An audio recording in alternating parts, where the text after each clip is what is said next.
I'll start the recording here. This is, yeah, we've started the recording. So every day, the second class that happens will be recorded, and then I'll upload it to my YouTube channel.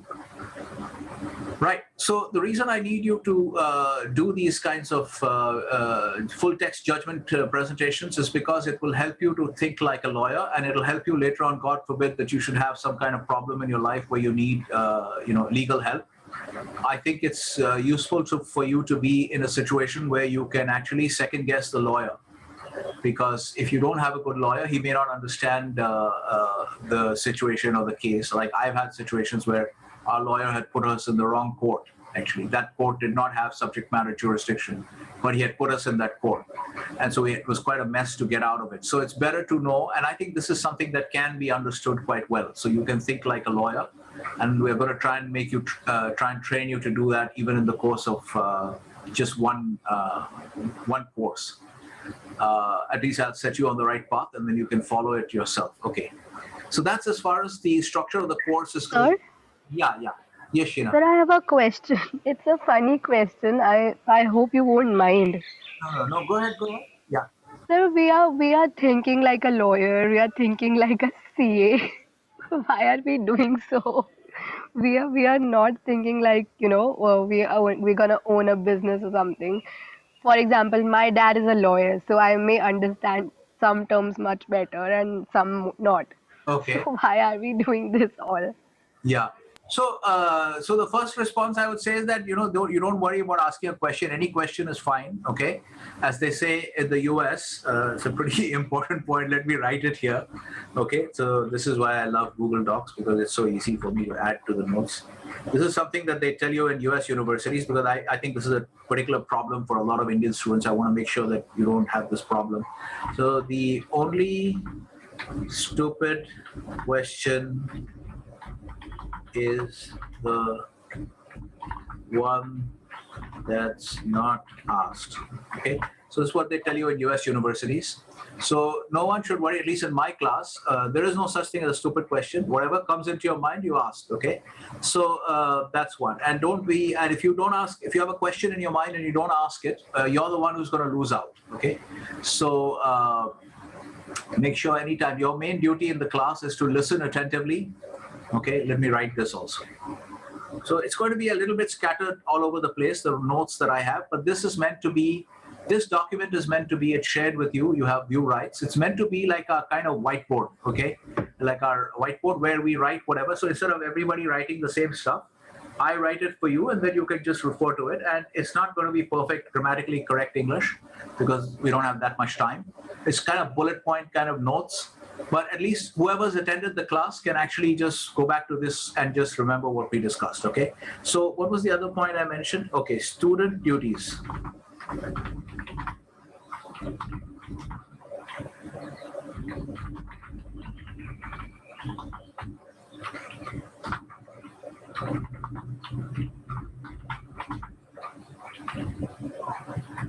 So this is very important.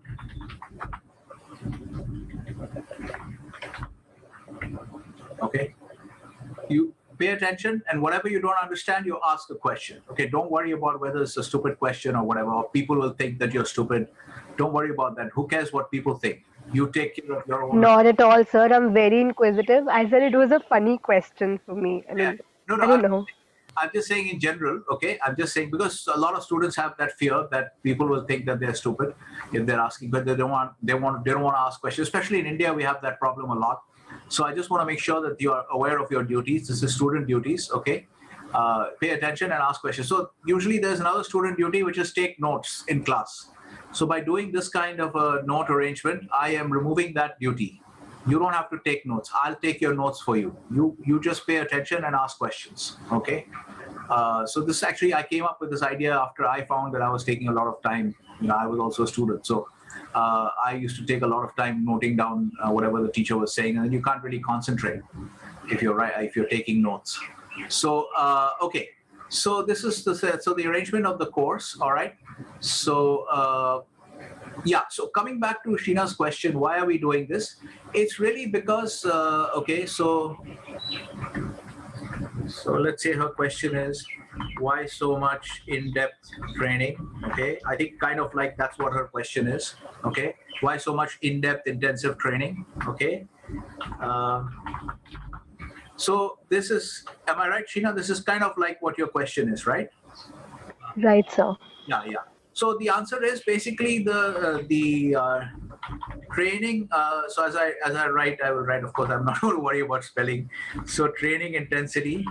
Uh, yeah. See how smart Google is. Okay. Okay. Training intensity has its own value.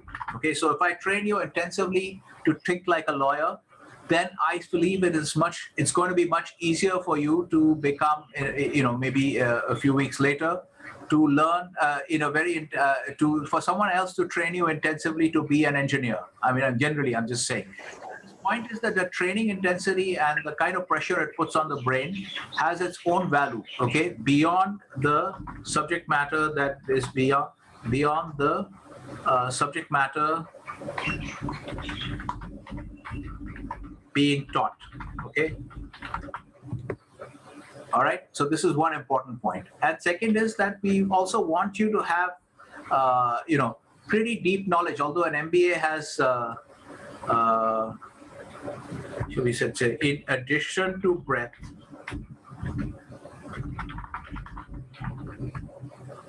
of knowledge. Okay. And MBA should also target deep knowledge in at least a few fields. You can't have deep knowledge probably in all fields, but at least a few fields. All right. Like I've chosen finance, economics, and law for myself.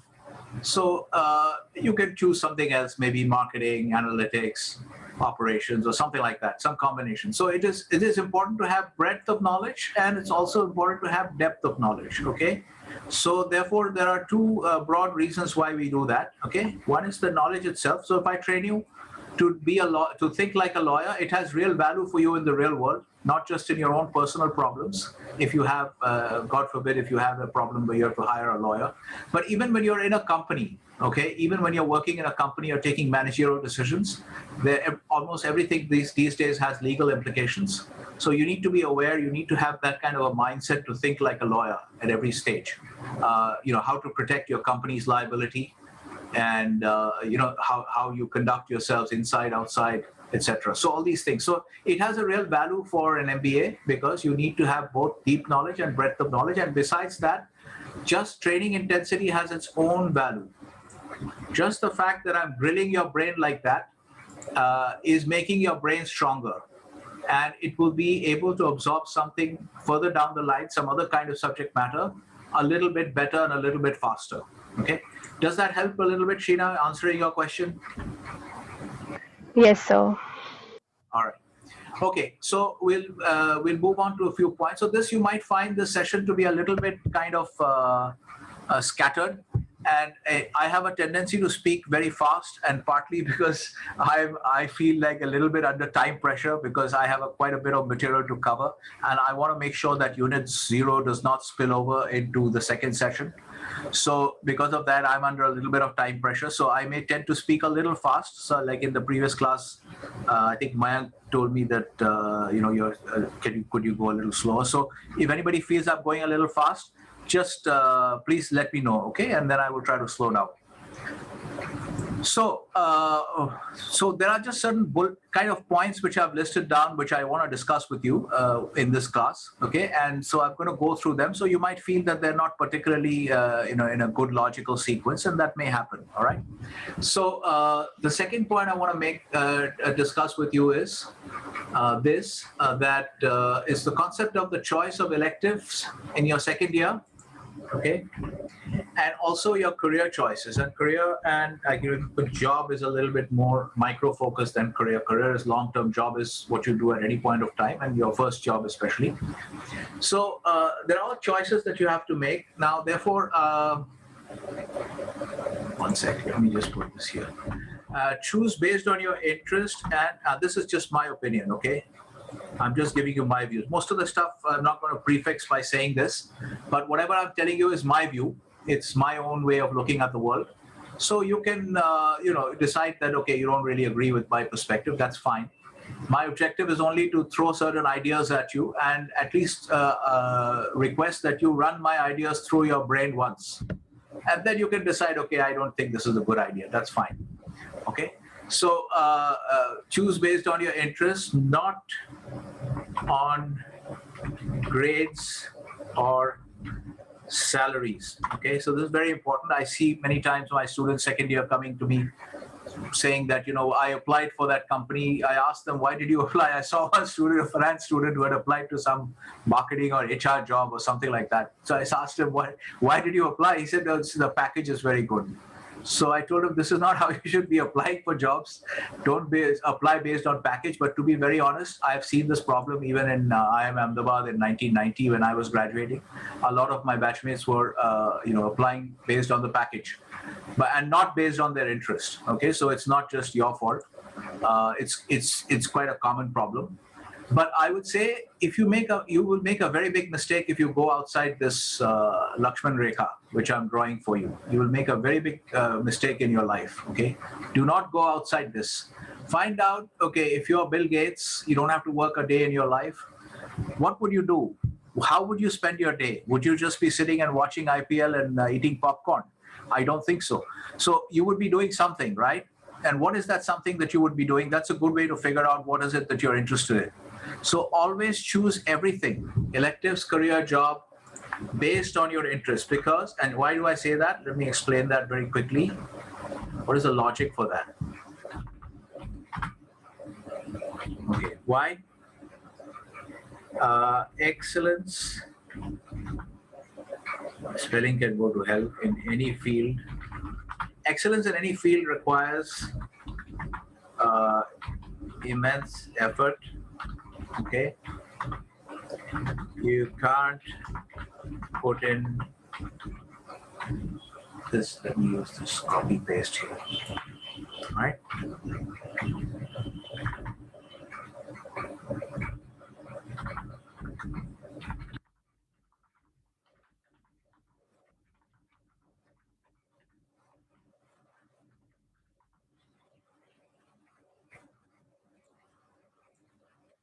Okay, you can't put in an immense effort if you have no interest in the subject. Okay, and so as we say in logic, ergo means therefore. Okay, come back to this. Okay, so everyone gets the logic? Because obviously in any field, I'm presuming that you want to be, you want to excel. Okay, you want to achieve excellence. You don't want to be a bottom rung performer. Okay, I'm just getting a message from this GeoFi. I don't know why. It's a fresh device. I've got 2 GB on this device, and I've used one 2 GB device in the morning for my morning class, and I've got a separate device for the afternoon class, and still telling me your connection is unstable. But anyway, this is how it is. So excellence in any field, you obviously want to achieve excellence, requires immense effort. Immense effort will not happen. It's not humanly possible, okay? If you have no interest, okay? So therefore, interest is interest, and therefore it's interest that should decide your choice of electives, career, job. And there could be some obstacles in your path, because sometimes like in the past, DSP has put in requirements saying that if you don't get X percentage in FM1, you can't take finance. That you can't do anything about. Okay, if you're hit by that kind of barrier, that's just too bad. But otherwise, choose based on your interest. Okay, so this is one method. They're a very important decision, I think, because a lot of students struggle with this, whether or not which electives to take and all that.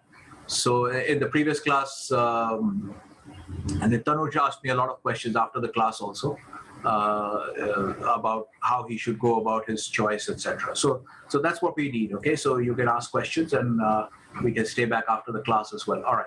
Now, as far as the finance elective is concerned, you do have an advantage in terms of at least getting clarity. Okay, what you can do is you go to my YouTube channel here. Okay, let me see here what. So here I'm. Let's see what we have here.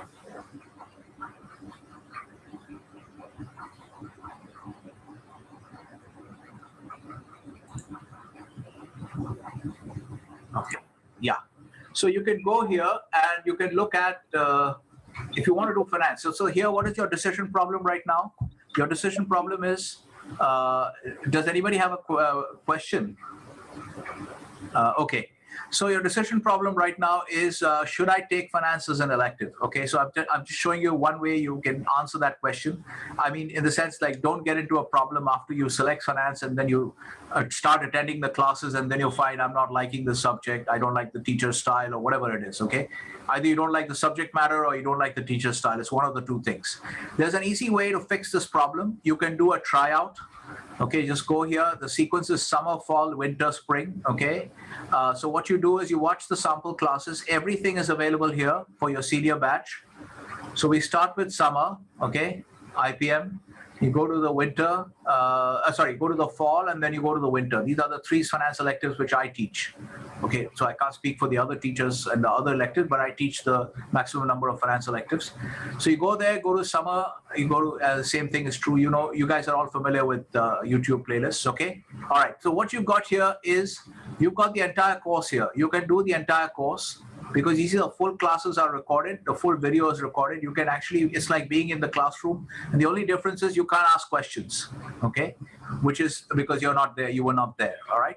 So, but you can see everything. And so I think if you're worried about, instead of making this mistake of selecting finance and then you're stuck in finance and then you find that I'm not liking the course, don't put yourself in that position. Every year I find that many of your, this year also I find your seniors, many of the students are there who have zero interest in finance. I can guarantee you they have zero interest in finance. I don't know why they took finance, because I gave the same lecture to your seniors, and maybe they were not listening, right? So do not take finance or any subject if you're not interested, because at least in finance, I can tell you it's pretty heavy stuff. It's not mathematical, but it is conceptual, and it requires a lot of hard work, okay? You've got to have an interest in the subject, otherwise you'll not be able to put in the effort involved, because we want to bring you to a level of excellence that requires effort. And if you don't have interest, you can't put in the effort. You're a human being, you're not a robot. So this is the reality. So I would say, save yourself the trouble. I don't want to demarket the course, but I'm just saying there's an easy way to solve this decision problem. Experience the classes beforehand, okay? Play the whole video and listen to a few classes and figure out for yourself whether you like the subject matter, and talk to your seniors. They are using some training software in their projects. What is it like? You know, to talk to your seniors, and then mainly you can do the classes yourself. You can figure out the teaching style and figure out for yourself whether this is something you like or not, okay? So I can give you an easy way to take the decision with respect to the question of whether, like Tanuj had this question about, okay, should I take finance as an elective? Okay, so, this is part of the advice I gave him. So do the classes and see for yourself, but I essentially told him for his given his strong view, focus towards marketing, I think it makes more sense for him to take analytics as a second elective or whatever. His question was about the second elective. So the point is this. So you can solve these problems to make use of the fact that I've uploaded these videos. These are all public videos. And so please make use of that and save yourself the trouble of making a bad decision. This is also important, okay? All right. So point number 1, point number 2, point number 3, okay. All right. Teaching style, again, because you're teachers, because you're students, you need to know a little bit. I've already discussed flipped classroom with you, okay, what it means. You need to know this term. Surprisingly, many academics also don't understand this term. There isn't a proper understanding of this term. You'll find even in academia. Many of them misunderstand this term, but this is what it actually means. Evaluation before teacher's explanation, which is flipped from the traditional classroom. So when we say flipped classroom, actually what we are trying to say is flipped relative to, this is what we mean, but we just say it in shorthand. So it doesn't, if you want to know what we are trying to convey by saying this, flipped means turned on its head, upside down. Okay, I flipped the glass, put it face down on the table. Flipped classroom, so flipped relative to the traditional classroom. Traditional classroom is explanation, then evaluation. And now we've flipped it. So that's what it means, actually. It doesn't mean anything else. Okay, teaching styles, you need to be aware of these terms, okay? It's called the lecture tutorial method, okay? You will find that in finance, I use this a lot. Okay, lecture tutorial method, and then there's the seminar style method. Okay, the two teaching methods. You need to know these terms because one of the things that people expect from MBAs is that you have some command over jargon. Jargon is used normally in a pejorative sense, in a negative sense, but it's not always negative. Jargon is also important. You need to know jargon is a shorthand way of talking about a more complicated idea, which people in a particular sector of the industry might use. So therefore, MBAs, people expect you to be able to talk about the theory of what you did and why you did what you did, etc. So you need to know a little bit of this jargon. So even in teaching related stuff, you need to know. The lecture tutorial method is where it's kind of like what you see in mathematics. The teacher comes and explains how to do integration. And then after teaching a bit of theory, the teacher gives you certain problems, and then you try to solve the problem. If you can't solve them, the teacher comes and helps you to solve the problems. And this is like the lecture tutorial method, okay? And the seminar style method is what you would have already experienced with the case teaching method, where the teacher doesn't talk that much, okay? So he goes around asking, okay, Preksha, what do you think? Okay, Sanchit, what do you think? Okay, Arvaz, what is your opinion, and so on and so forth. Then they'll write out the stuff that the students are, inputs the students are giving on the board. And then at the end of the class, the teacher will summarize everything, kind of integrate all the ideas. So the teacher speaks much less in the seminar style, okay, and this is the lecture. So you know both the methods actually, but what I'm teaching you right now is the jargon to describe these methods, which I think is also important for you to know, all right? So these are some of the other terms I wanted to discuss with you. Okay, right. Okay, so then this is actually not. So this is actually not. This is actually number 4. The number is not correct. Okay, some software. This I don't need to spend too much time on it. If you want to use text to speech, there's an easy way to do that. If some of you are commuting long distances, somebody's coming from Noida, or someone from Dwarka or somewhere, you spend a lot of time on the train or driving, can't really read much, but you can use text to speech to convert, like you here study a case when you're driving all the way from Noida, then you can use these types of software. Like the Microsoft Edge browser has a very good read PDF functionality. Okay, you can use, then you can record the readout, and then you can use this kind of this is a very good recorder actually. It's a free recorder, open source software, very sophisticated software. If some of you are like, I used to be a DJ, so this is a very good software. If you're fiddling around with sound files, it's a very good piece of software. You can record it, you can clip the sound files, so you can play it. What I'm doing right now for my PhD research is I read out massive PDF files through the Edge browser. I have it recorded in Audacity. Then I convert it into MP3 files. It's much smaller size. And then I can save them around, and I can carry them around and listen to it wherever I go. This is just some tricks to share with you. Normally, the young students teach the old teachers the tricks. So here the old teacher is trying to teach the young students some tricks, some technology tricks. Okay, these are some. Okay, another very good piece of software. I must share this with you. What's the name of the software? Okay, this one you got to try out. I use this. I'm not going to use. So this is actually. What I do is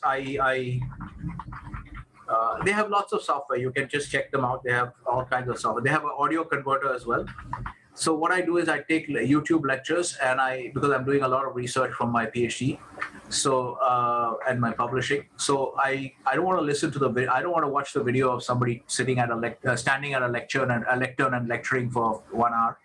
But I want to hear the sound, so I convert the video to MP3, and then I can play it and listen to it. So it's a very good piece, and they have a lot of other software. They have an audio converter as well. You can check it out. Pretty good stuff. I'm very happy with it.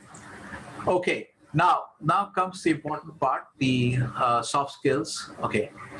So far, any questions? Is everybody able to follow what I'm saying, or am I just sounding like a madman? Are you following what I'm saying? Let's ask a few people. Sanchit, are you able to follow what I'm saying? Yes, sir. Okay, great. So any problem, you must always interrupt and ask me. Okay. So here I have a little bit of a motivational kind of thing. So this is something that because I see my role in the students' lives as something as not just a subject matter coach, but also like So your voice. yeah. Is it better now? So yes. Okay. Sometimes what happens is if I think the mic is not very strong, so if I move my face a little bit to look at, I've got two screens. So if I turn my face to the screen to look at the students' names, then then the mic doesn't pick it up. Okay. So I want to be a little bit like a life coach. I want to give you some of the, because we want, at the end of the day, we want the students to be successful in their life, and our subject matter coaching is part of that goal. Okay. So I want to make sure that we also talk about some larger issues. Okay. So one of the things I want to make sure you have is this idea that, you are in a position to compete with the best. Okay. Just because you didn't get into IIM Ahmedabad doesn't mean that you're somewhat, in some sense, a lesser student or something. Because you can actually compete even with the top students, but you need to put in a lot of effort, obviously. You need to put in a huge amount of effort. And our role as teachers is to really guide you. I mean, I think of myself as a coach, and I'm trying to make the athlete the best possible athlete that he can be. So I'm trying to create the best possible, most well-prepared management students, okay? That's my role as a coach. So you should believe that you can compete with the best, but it requires a huge amount of effort, okay? And but so if you can put in that effort, I think you can definitely do compete with the best. And so here I just want to put in this one quote from Thomas Alva Edison. I don't know if you guys are aware of this. So this is basically okay. So Thomas Alva Edison, obviously the guy who invented the electric bulb, a very prolific inventor and extremely intelligent person, obviously. But look at this, even a guy like Edison, a guy with a total brain box like Edison is saying, what is he saying? The genius is 99% perspiration, which is basically the sweat, the hard work, okay, and 1% inspiration. Inspiration is like your intelligence or whatever.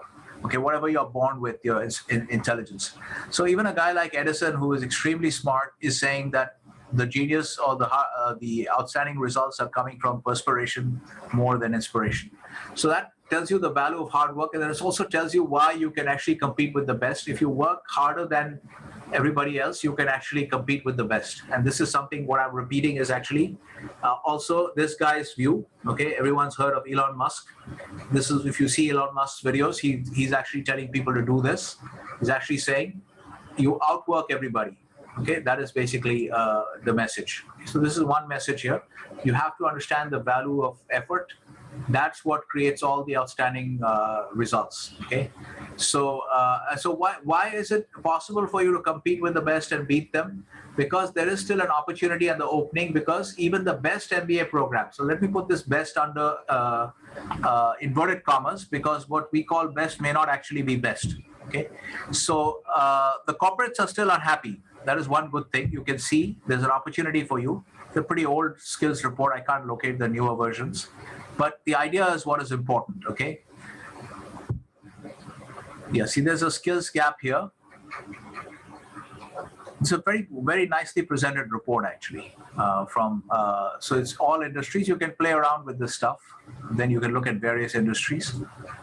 And so here what they've done is actually try to look at, like in a quadrant fashion, so less common, less desired. Less common means less commonly seen in the students, and less desired means less desired by the corporate recruiters.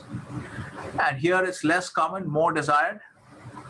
And here it's more common, less desired, and more common, more desired. You can check it out on your own later on. But the point is, this is the sweet spot where quality is not seen in most graduates, but most desired by the corporate recruiters. So here you got leadership skills, creative problem solving, strategic thinking. They're kind of related somewhat, okay? And communication skills, these kind of things. So, and then of course, strategic thinking and creative problem solving, these two can't really happen without, solid domain knowledge. You can't be creative, in a vacuum with very poor, very limited knowledge. Okay, so creativity is also a function of knowledge, and the knowledge comes from hard work. So there again, you go back to perspiration. All right.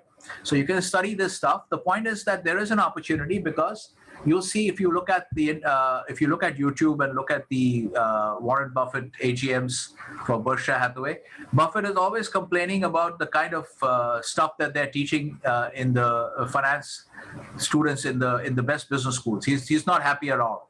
Okay, so there are lots of opportunities because the competition is not really as good as people think they are.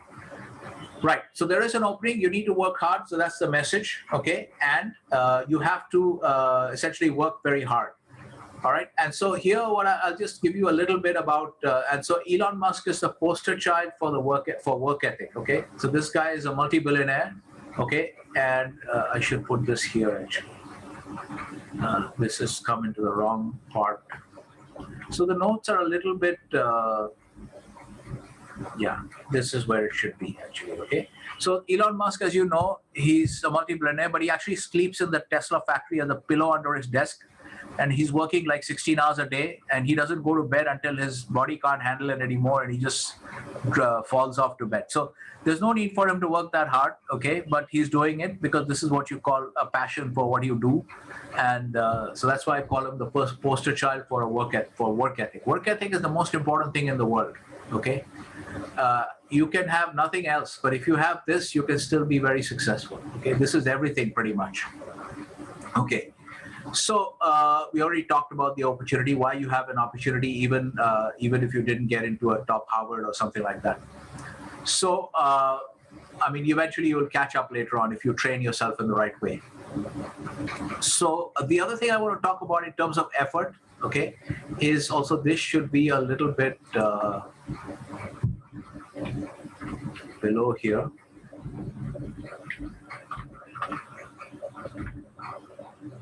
Yeah, so this is, I think, where we talked about skills versus degrees. We can bring this. Okay, we'll come to that. Okay. I think we can move this here.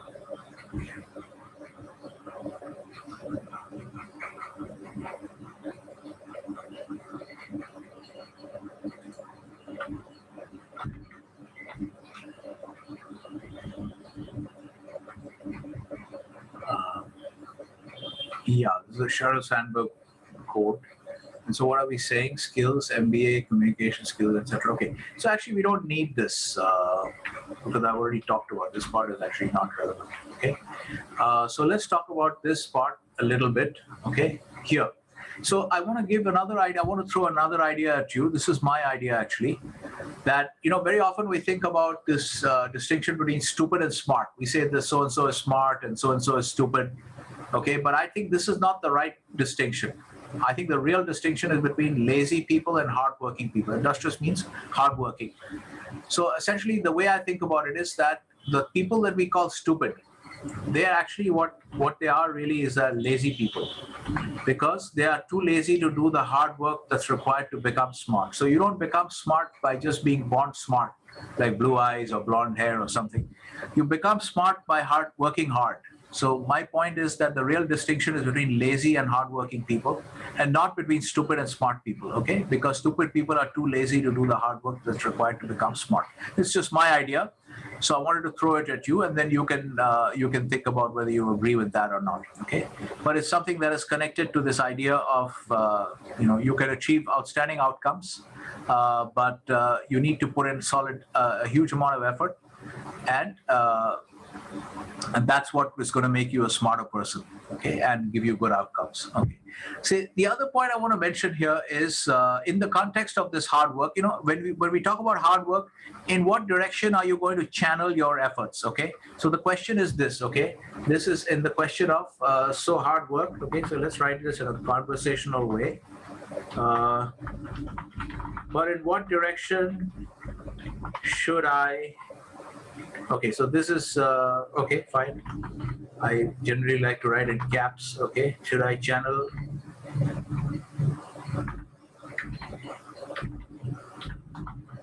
My efforts, all right? Now here, I want to just say a little bit about this idea of tunnel vision, okay? Everybody knows the story of Arjun and the eye of the bird, right? That Dronacharya had all these guys lined up for archery practice. And Arjun was the only guy who was, and all the Kauravas and Pandavas were all there. The Arjun was the only guy who was cleared to shoot because everybody else was looking at too many things. So Yudhishthir came and said, I can see you, I can see my brothers and sisters and everybody else. And Arjun was the only guy who could say that all I can see is the eye of the bird. So this is actually talking about focus, all right? And what I call tunnel vision. You might have heard this term, tunnel vision. So they often say this about top athletes, like a Federer or a Djokovic. These guys have tunnel vision. All they have in their life is tennis. They don't think about other things. They're not thinking about this and that and classical music and all this kind of how to become a better conversationalist. And all they think about is tennis. Okay, so tunnel vision is important for excellence.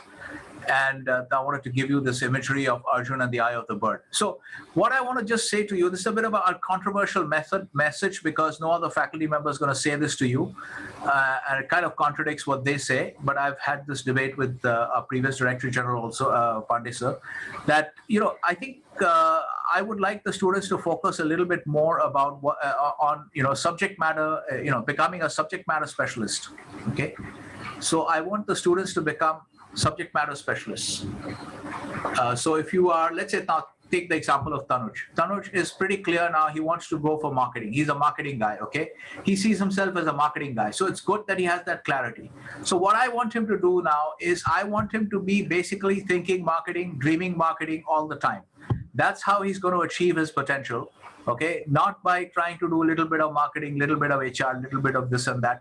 That's not going to lead to a subject matter specialist kind of skill set. Okay, so I want him to be living, eating, dreaming, sleeping marketing. Okay, so if I say, if I meet him in the college and say, good morning, Tanuj, he should reply by saying brand positioning or something like that.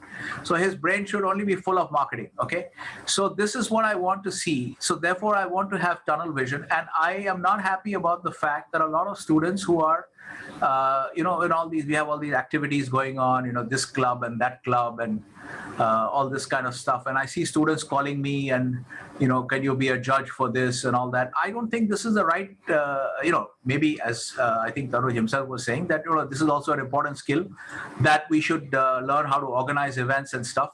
But it's not, my view is that this is not the right way to spend your time because this is not brain work. Calling people up and, calling other people. I've seen the students wasting a lot of time on trying to organize conclaves and stuff.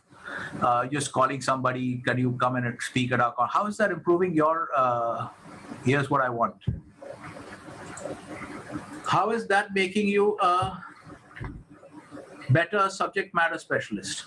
Okay, this is what I want you to become.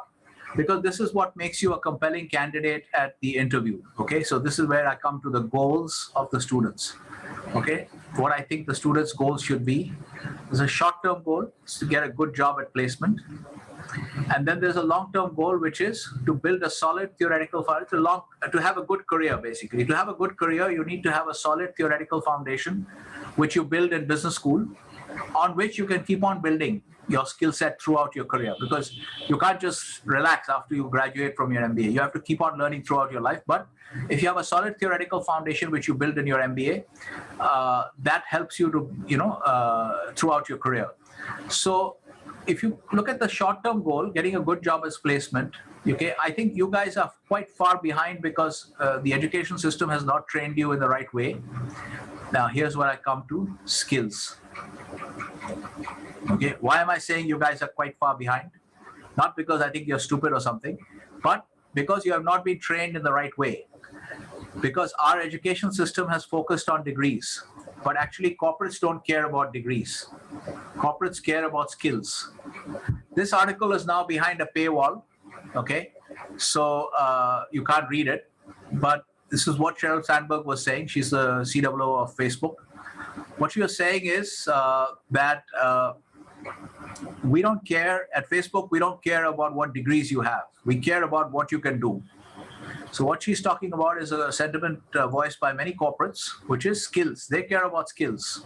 Okay, what you go hang an MBA degree around your neck and go to them and say, hire me. They're not going to hire you. They want to know what you can do for them. So you got to focus, and our education system has not trained you to think like this. So I think you're starting from a significant disadvantage, and I want you to become a subject matter specialist so that when you go to your interview, you present a compelling proposition to the recruiter. I want you to go to the interview and I want you to blow the people away with your subject matter knowledge. Okay, so if Tanuj is going for a marketing role, after they interview this guy, the people at the company should feel that we have to hire this guy because he's a living, breathing marketing genius. Okay, all he thinks about is marketing. So I want you to go and blow these people away at their placement interviews, and you can't blow them away unless you become a subject matter specialist. So this is my concern. I think you all understand. So we had in the previous class, we had a long discussion with Tanuj because he was of the view that obviously this is also organizing meetings and whatever events and all that is also. Yes, Narit, you have a question?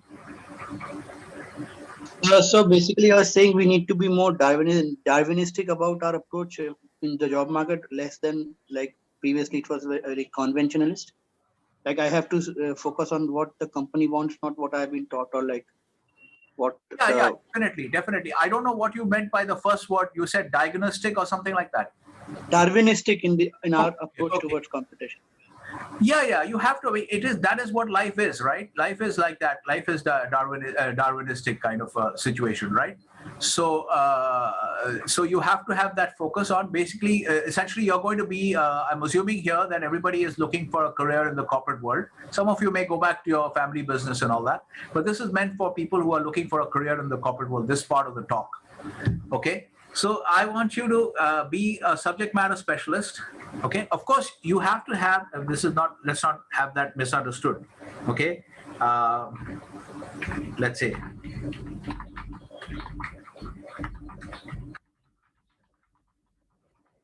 Also be a good generalist, or you must, in a way, it's conflicting advice.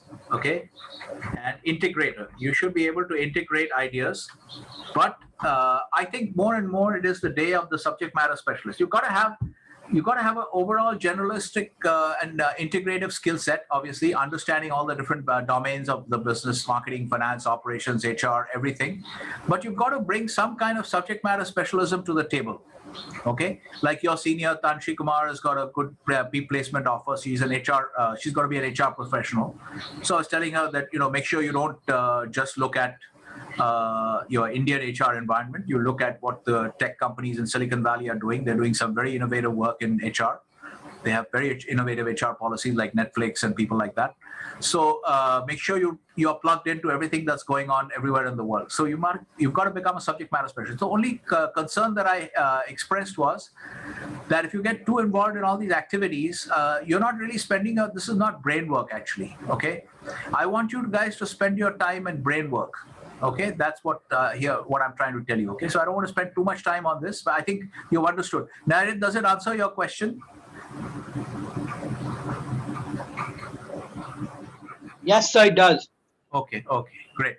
Okay, so the problem here is that I have so many ideas to cover, and then I want to make sure I cover everything in one session.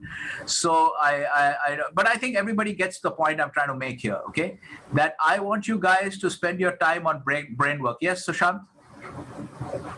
Yes, sir. I also have a question. Yeah. So as you said that the need of the hour is that we become subject matter specialist. Yeah. So now my question is, how do we analyze what is the right knowledge for our respective subject?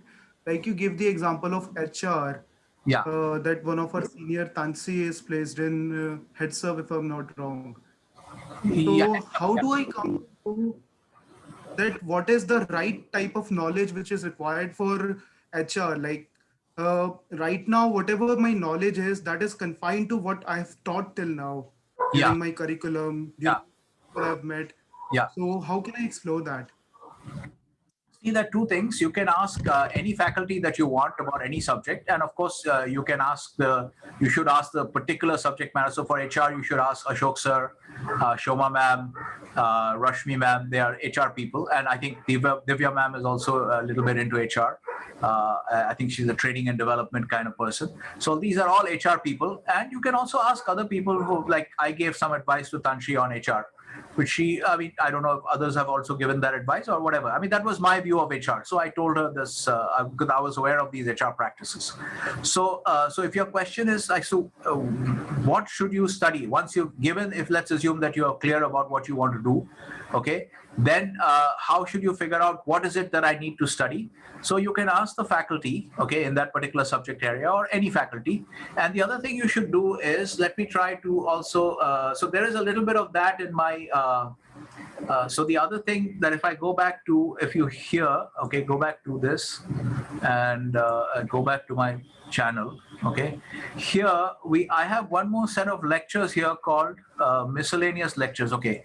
Here I want you guys to go through some of this stuff, okay. This I've kept, every year I do the first session in lab as a personal effectiveness session, which I'm doing today with you. Okay, now here there are some lectures here, MBA student guidance, business environment monitoring. There's some overlap in content between these things, okay. This is a specialist, it's a specialist conference lecture, but these 4 lectures, the first 4 lectures, and this one you're already experiencing, so you don't want to worry about that. These 3, go through some of these. There are some ideas here in terms of how to do business news tracking and all that. But some of the other ideas for you is, set up a Google News feed. Okay, so if you have, let's say, if you are interested in supply chain management, so you set up a Google News feed for supply chain management, and then I want you to be aware of everything that's happening in supply chain management anywhere in the world. If there's a port strike in Brazil, which is clogging up the iron ore supply chain, because Brazil is a big iron ore supplier, I want you to know that next morning. If that news has come up last night, you should know that next morning.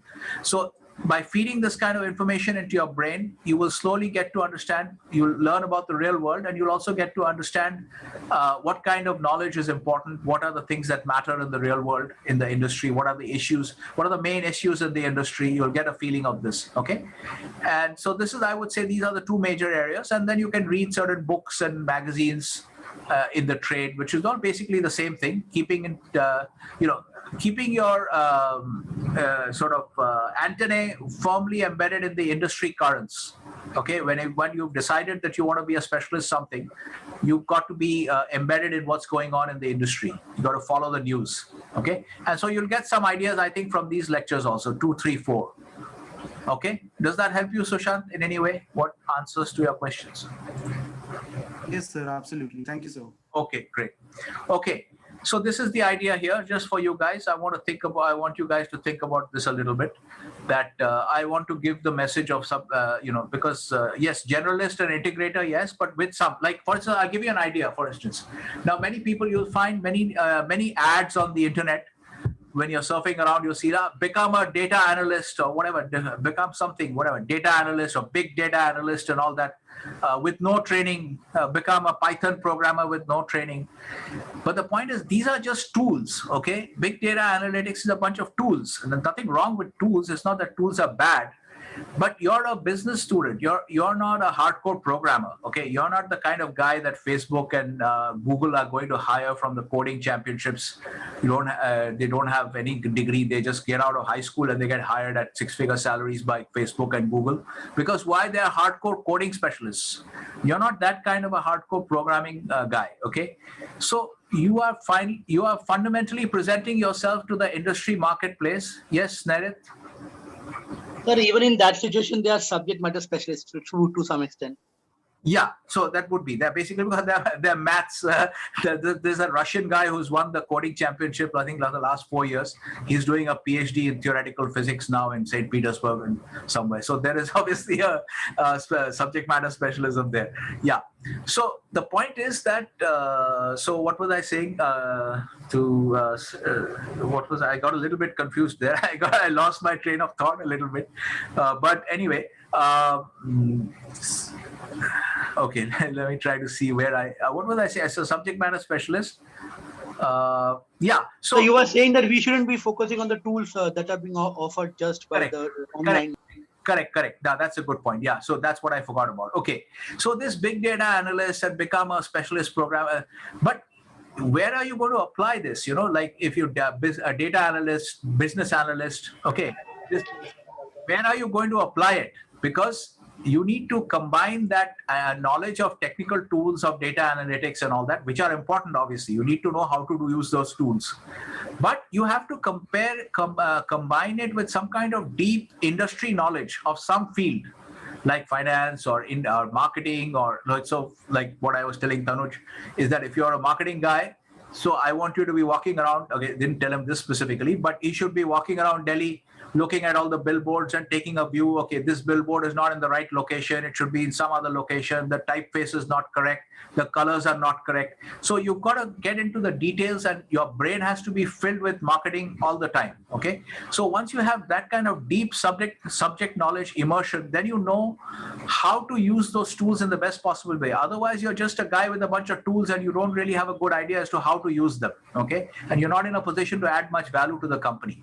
So you will always be in some kind of domain. So this is basically a domain knowledge, to combine domain knowledge with technical tools, okay? So that's the idea, okay? So that's what I wanted to, so which is why, again, coming back to the idea of subject matter specialism. So the general strong message I wanted to send to you, which I think, because I think it's important for you to get this message, because other faculty members may not be saying this to you, and I'm not saying they're wrong, but it's just my message is a little different.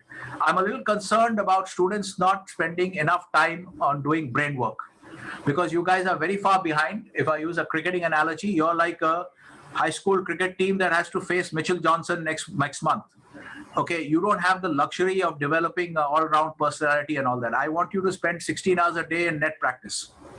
Okay, because this thing is coming. This thing is coming. You better get ready.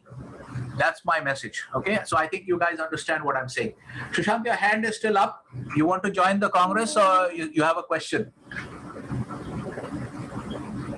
No, sir, no. Okay, so I hope you find the bad joke. So normally the hand is a symbol of the Congress. So I always say that whoever's got his hand up wants to join the Congress. So anyway, so let's go on to this. Where are we? Okay. So this is just the message. I think you get the message, okay? So you can absorb it and use it in your own way. Yeah, long-term, build a solid theoretical foundation, etc. Skills versus degrees, I've already told you, okay, that the corporates are looking for skills. You need to develop these skills, okay? One way to develop the skills, go to the recruiting sites. I gave you the finance site. Check to see what the JD says. What kind of skills are they looking for? Again, this answers to some extent the question that Sushant was asking about what kind of something along these lines is what he was asking. Okay, here this is another way to get this idea. Go through a lot of JDs and see. You'll get to know what the common JDs are in a particular domain, and then you'll get a feel for what kind of skill sets are required. All right. So look for all this, and that gives you some idea as to what kind of skills. Okay. I'll give you my own idea about what kind of skills you should focus on. Again, this will to some extent answer Sushant's questions. Okay, four-pronged. One is analytical. Okay, critical thinking, analytical skills, the ability to analyze any particular problem. Okay, and here again, this also contributes to your individual perspective, which I think is very important. Domain knowledge, very important. Okay, you got to have some solid domain knowledge in a particular area. And domain knowledge, I think I used this once before. There is a part where I talked about contextual and conceptual knowledge. All right, let me explain what these two terms are. Okay, I talked about it in the context of subject matter specialism, but we'll use it once again here in the domain knowledge. All right, here. So contextual means just knowing how the world is organized, in the sense that this would mean, like, that in the US they drive on the right-hand side of the road. If you don't have that knowledge, that would be contextual knowledge, which you need to have as well. Okay, that is less important, of course, than conceptual knowledge. Conceptual knowledge is about basically knowing how a battery-operated car works. How is it different from a internal combustion engine car? How does the internal combustion engine work in the traditional cars? Can you explain it to me? Okay, because I don't know how it works actually. For instance, I don't know that. I don't have that knowledge. That's conceptual knowledge. Okay, so these are the two types, and you need both. Okay, so when I say if you monitor business news, understand what's going on in the world around you, that is more like contextual knowledge. Okay, But it does give you some idea also, to some extent, it also feeds your conceptual knowledge. You get a sense over time of how the world is working, all right? But mainly it's contextual knowledge. You know that there was this port strike in Brazil, which clogged up the iron ore supply chain, so that next time something like that seems to be happening, you remember the history, okay? So this has a value, right? So this is where the domain knowledge is. Then the strategic thinking, which is basically about integration, all right? Being able to integrate all the different domains, marketing, HR, operations, finance, everything together in a strategy. Like you look at Netflix. Netflix is a very successful company. So is Amazon. You analyze these companies and think about how did they manage to integrate all these strategies. How did Reed Hastings come up with the strategy of Netflix? Because initially when Netflix started, they were not a streaming company. They were like Blockbuster, okay? But then he decided to go for streaming, and how they've executed on that strategy and become so successful. So this is with strategic thinking. Communication, of course, very important, okay? Oral, written, this is the first thing they'll find out is your speaking skills are poor. In my videos here, you'll find some tips on how to improve your spoken English. It's not rocket science. You can go through that. I won't spend time on it right now. You can listen to those. But you better work on your spoken English, because this will be a real problem in the interviews for many students. I can see even for some of your seniors, second years, they're good, interested, dedicated finance students, but the English is a little bit off. It may create a problem in the interview. So I've seen this happen to a lot of students before, good quality students, but English communication is poor, and that affects them in the job market.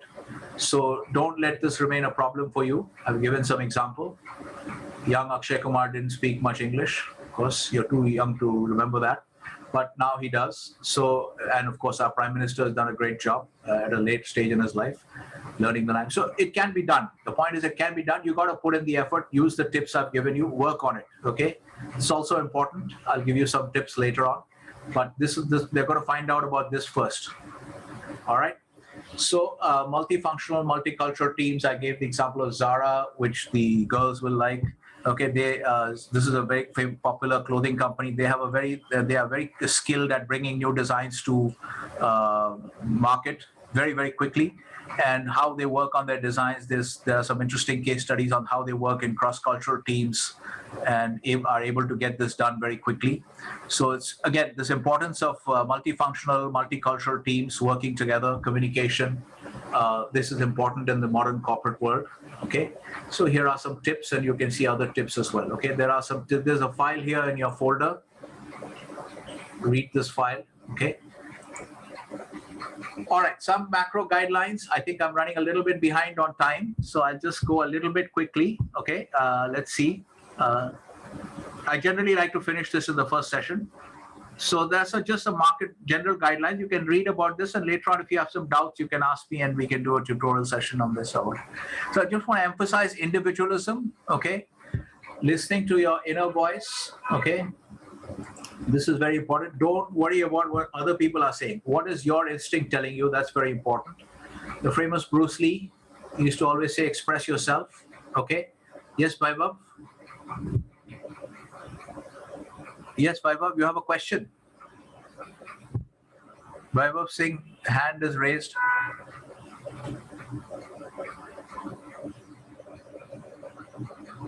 Okay, I'm not able to hear Vaibhav actually. So we'll deal with that. We'll deal with your question later. For some reason, you're not able to. I'm not able to hear your voice. Okay, we'll just move on. We'll handle it after the class.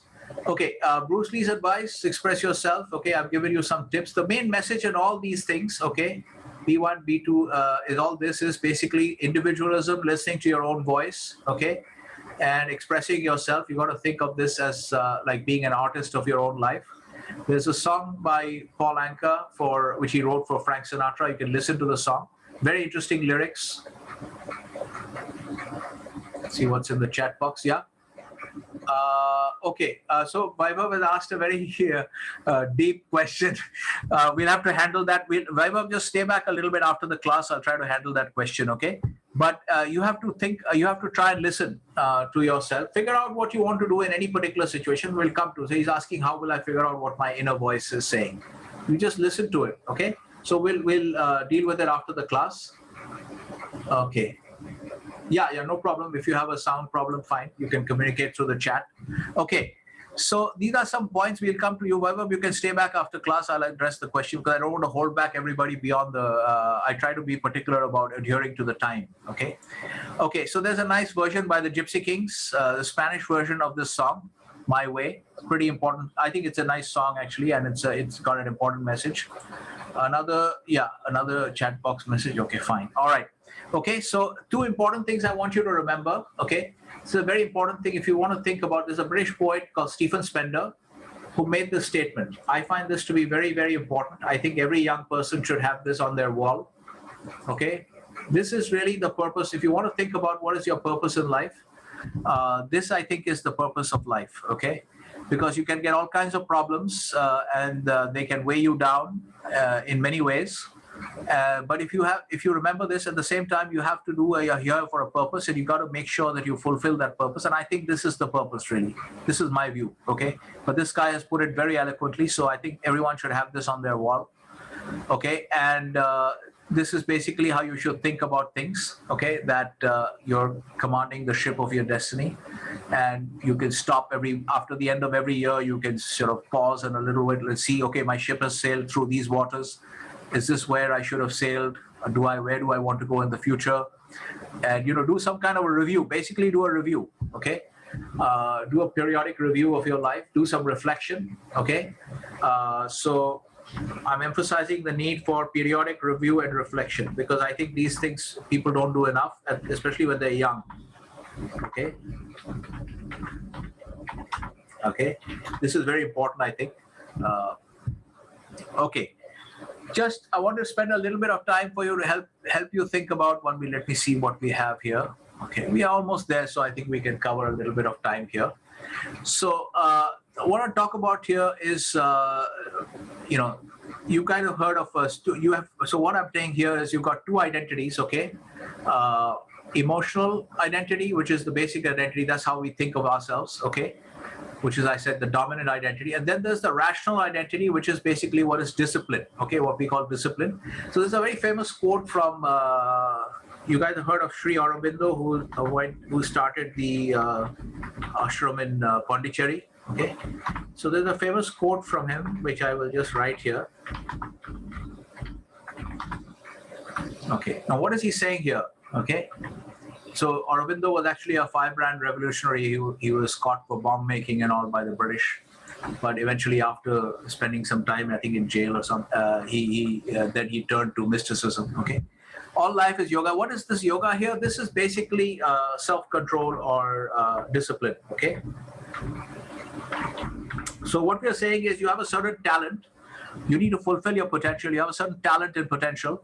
And you've got to think about your emotional self, which is the real self that you think you are, okay, which is our sense of our identity because we are emotional creatures. And then you've got to have this cold, hard, rational self within you, which is like your own kind of coach, which is always going to control your emotional instincts and make you do the right thing at the right point of time, okay, instead of always be driven by your emotions, okay? So this is the important part. And so when Aurobindo says all life is yoga, what he's really saying is that at every step, every moment of your life, you are being confronted with a situation where you can either react emotionally and just do what you feel like doing, or use your self-control and do the right thing. Okay, it can be as simple as, you wake up in the morning and you're supposed to go to the gym, but you don't feel like going. It's the middle of winter. But you have to exercise discipline from your rational self and make yourself go to the gym because that's the right thing to do. All right, so that's basically what we're trying to say here. But there's one way of putting that. Since you're in a business course, in a business law course, okay, we can say this. We can give you a little bit of an introduction to the theory of to the law of trusts. There's something called the trust. You might have heard of the Tata Trusts and things like that. Okay, The trust is started by a settler. So Ratan Tata as a settler might start a Tata Trust in which he will put some money or resources, okay? He will appoint a trustee. Now that could be, let's say, Nani Palkiwala or somebody, okay? And the trustee's duty is to manage the trust resources, okay, for the benefit of the beneficiary of the trust, okay? So there's a settler, there's a trustee, there's a beneficiary. Then there's a trust which has some resources. And the trustee has to manage the resources of the trust, not for his own benefit here, but for the benefit of the beneficiaries, okay? And this is mandated by the settler who starts the trust. So here what I'm saying, I'm using this theory of trust and saying that you have to fulfill your potential, okay?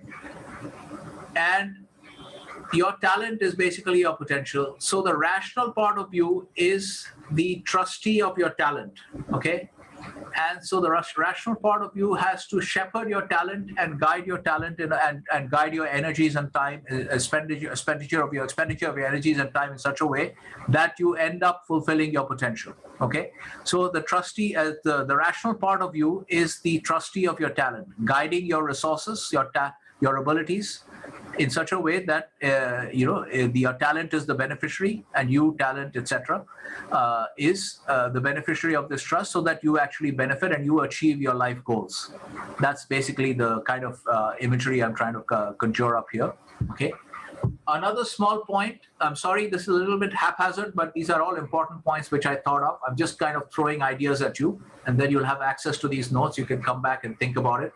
And like Vaibhav, if you want to discuss something in greater detail, you can come back and we can have a special tutorial session or something. We can organize any number of tutorial sessions that you want. Okay. Independent thought, very important. Please keep this in mind. I should put this in bold because I've seen people with multiple PhDs who cannot think for themselves. Please make sure that no one can brainwash you. Okay, most important skill in life. Okay, no one should be able to brainwash you. Yes, Arbaz, you have a question? Okay. Yeah, please remember this. Okay, no one should be able to brainwash you. Maintain your independence of thought.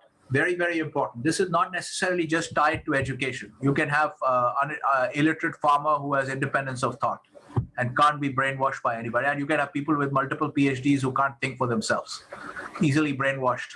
So very important. And faculty of critical thinking obviously puts this works towards this. Okay.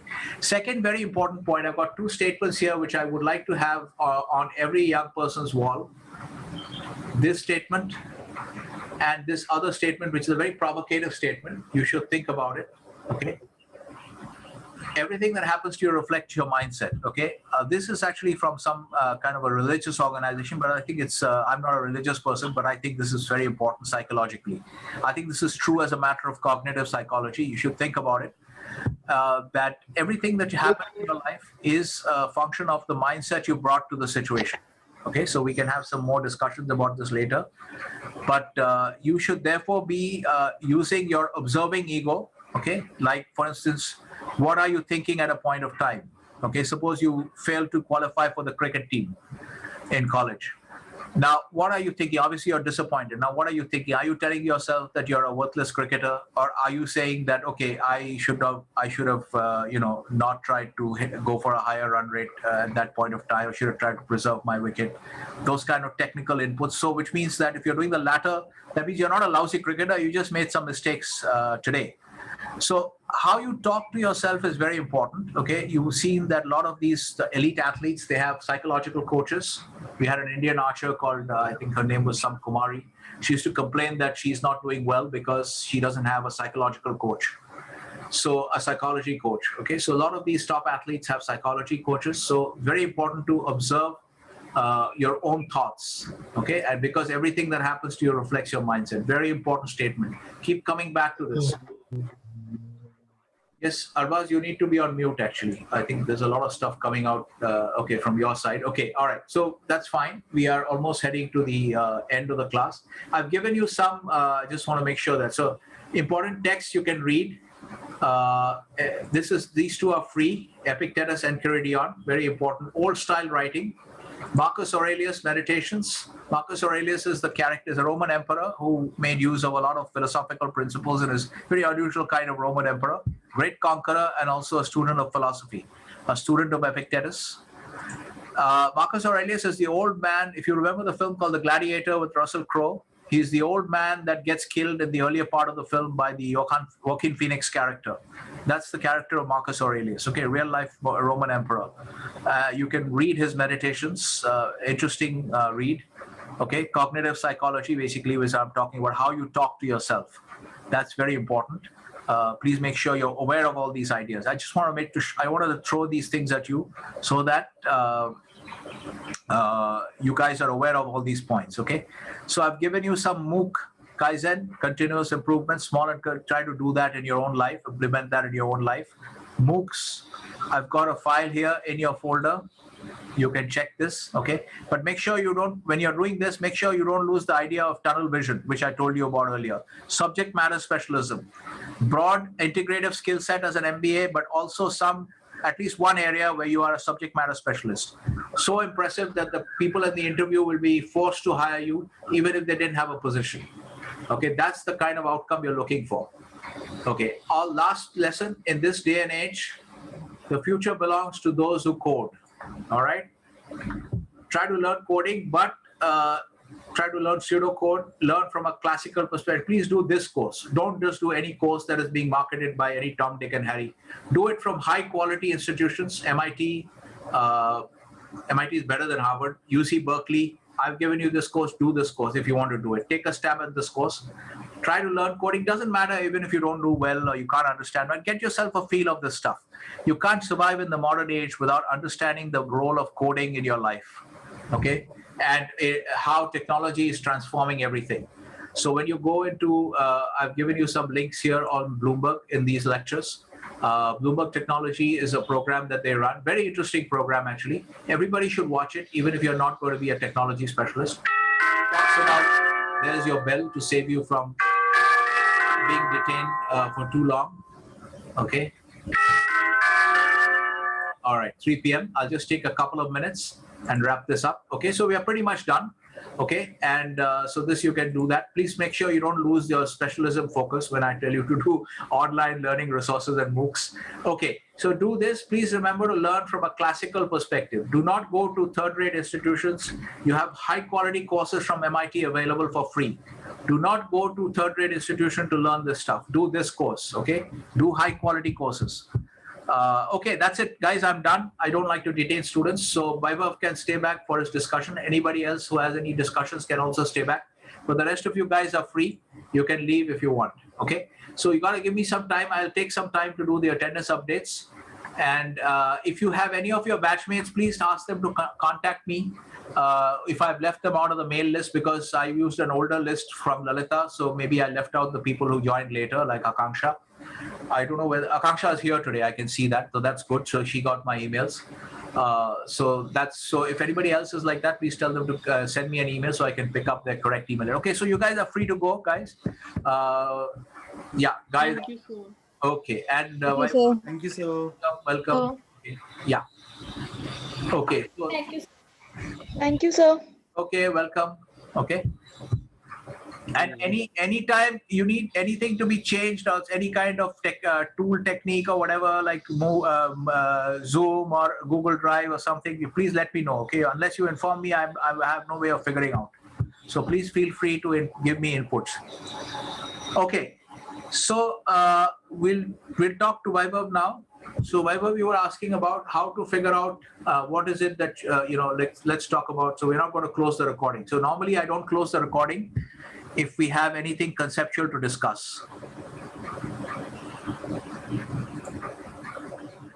Yeah, okay, good. All right.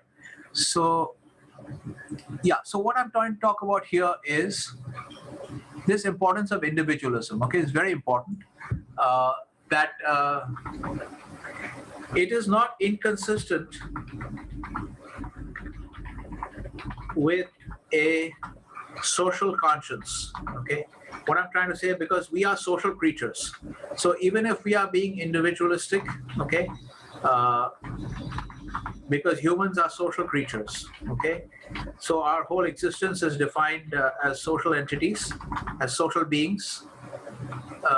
So just because I'm being individualistic, it does not mean that a lot of people in India might react by saying that individualism is not good, because in a society, like traditional society like India, it is not. I'm saying it's not inconsistent with a social conscience, because we are fundamentally social creatures. Okay, so and if you really look at the essence of Hinduism, the Hindu philosophy, it is actually an individualistic philosophy, because the advice that is given by Krishna to Arjun, it is for Arjun as an individual to implement. In implementing that philosophy of you do your duty and don't worry about the consequences, your job is not to worry about the consequences. Who is going to do his duty? Arjun has to do his duty on his own. His brothers and sisters and everybody is not going to help him to do his duty. It's not a social effort. It's an individual effort. It's an individual initiative. So if you look at the essence of Hinduism, it is actually it's an individualistic philosophy. It is talking about the individual's duties. Okay, what he has to do, focus on doing his duty and not get involved. So I'm here talking not so much from just gave the reference to Hindu philosophy because many of us are familiar with these stories there. But this is not based on some religious doctrine. The individualism that I'm talking about is a general secular doctrine that your objective is to okay. So it is basically your life and you have to paint on this canvas. So you got to listen to your voice. So the question is, how would you listen to your inner voice? You have to basically just, practice. I mean, because you'll be encountering all kinds of issues in your life. You will see, like, for instance, look at the issues here. Like, for instance, you have all the political discussion about the farmers' protests and all that is happening in the country. So on any given issue, you can think about, what do I feel about this? Okay, you hear a lot of people talking on the news. They say one thing and somebody else says something. And what do you feel?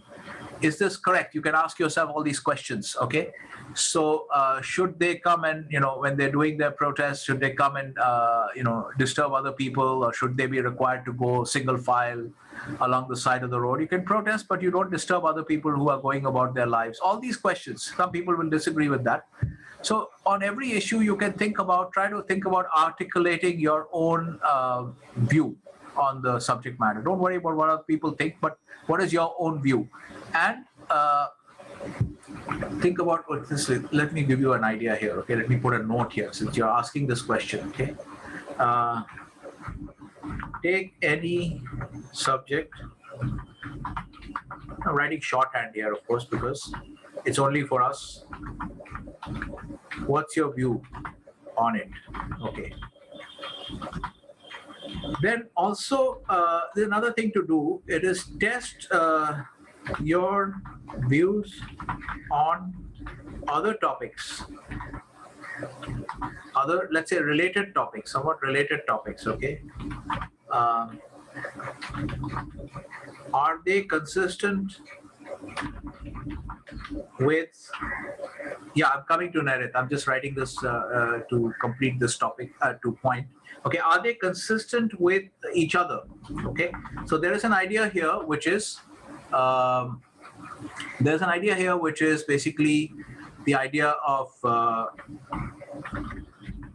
I don't want you to get confused or, feel like it's too heavy or something. But you should be aware of these terms. Actually, it's not that complicated. It's just that you're hearing it for the first time. Okay. There is an idea of reflective equilibrium. It comes from a political philosopher called John Rawls, who wrote a book called A Theory of Justice. I think you can find this for free on the internet. So it's actually kind of a leftist kind of doctrine. This guy is a bit of a left-leaning kind of political philosopher, in the sense that he thinks that the government's job is to distribute resources in a fair and equitable manner. That's a kind of a leftist view of the world. Okay, but there's an important idea that he introduced, the idea of reflective equilibrium, which is basically talking about discussing all your views on various subjects. Okay, and trying to see whether your views are consistent with each other. So, for instance, Vaibhav might say that on the farmers' protests, he might say, no, they should have the right to, even disturb other people, blockade the highways, etc., because their cause is legitimate. But then if I ask Vaibhav, I'm just giving an example, okay? It's not that this is true, but I'm just giving an example. So then if I ask Vaibhav on some other related matter, then should some other people have some similar rights? Then he might say no. So then I would say that, well, your views don't seem to be consistent with each other on some related topics, okay? So this is also another way to check yourself and train your own kind of thinking, because you do have to strive for consistency.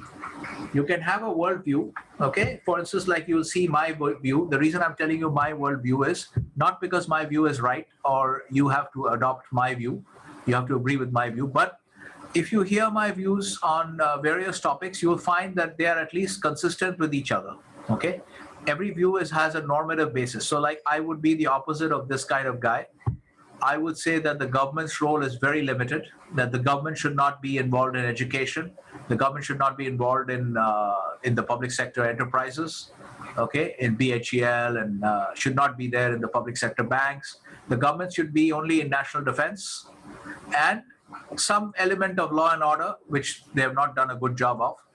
And that's it, environmental protection. And one of the major issues is proper, so as a net practice for Vaibhav and anybody else, very important question in political philosophy. What is the proper role of government? You'll find this is actually a question which is at the heart of all policy debates, okay?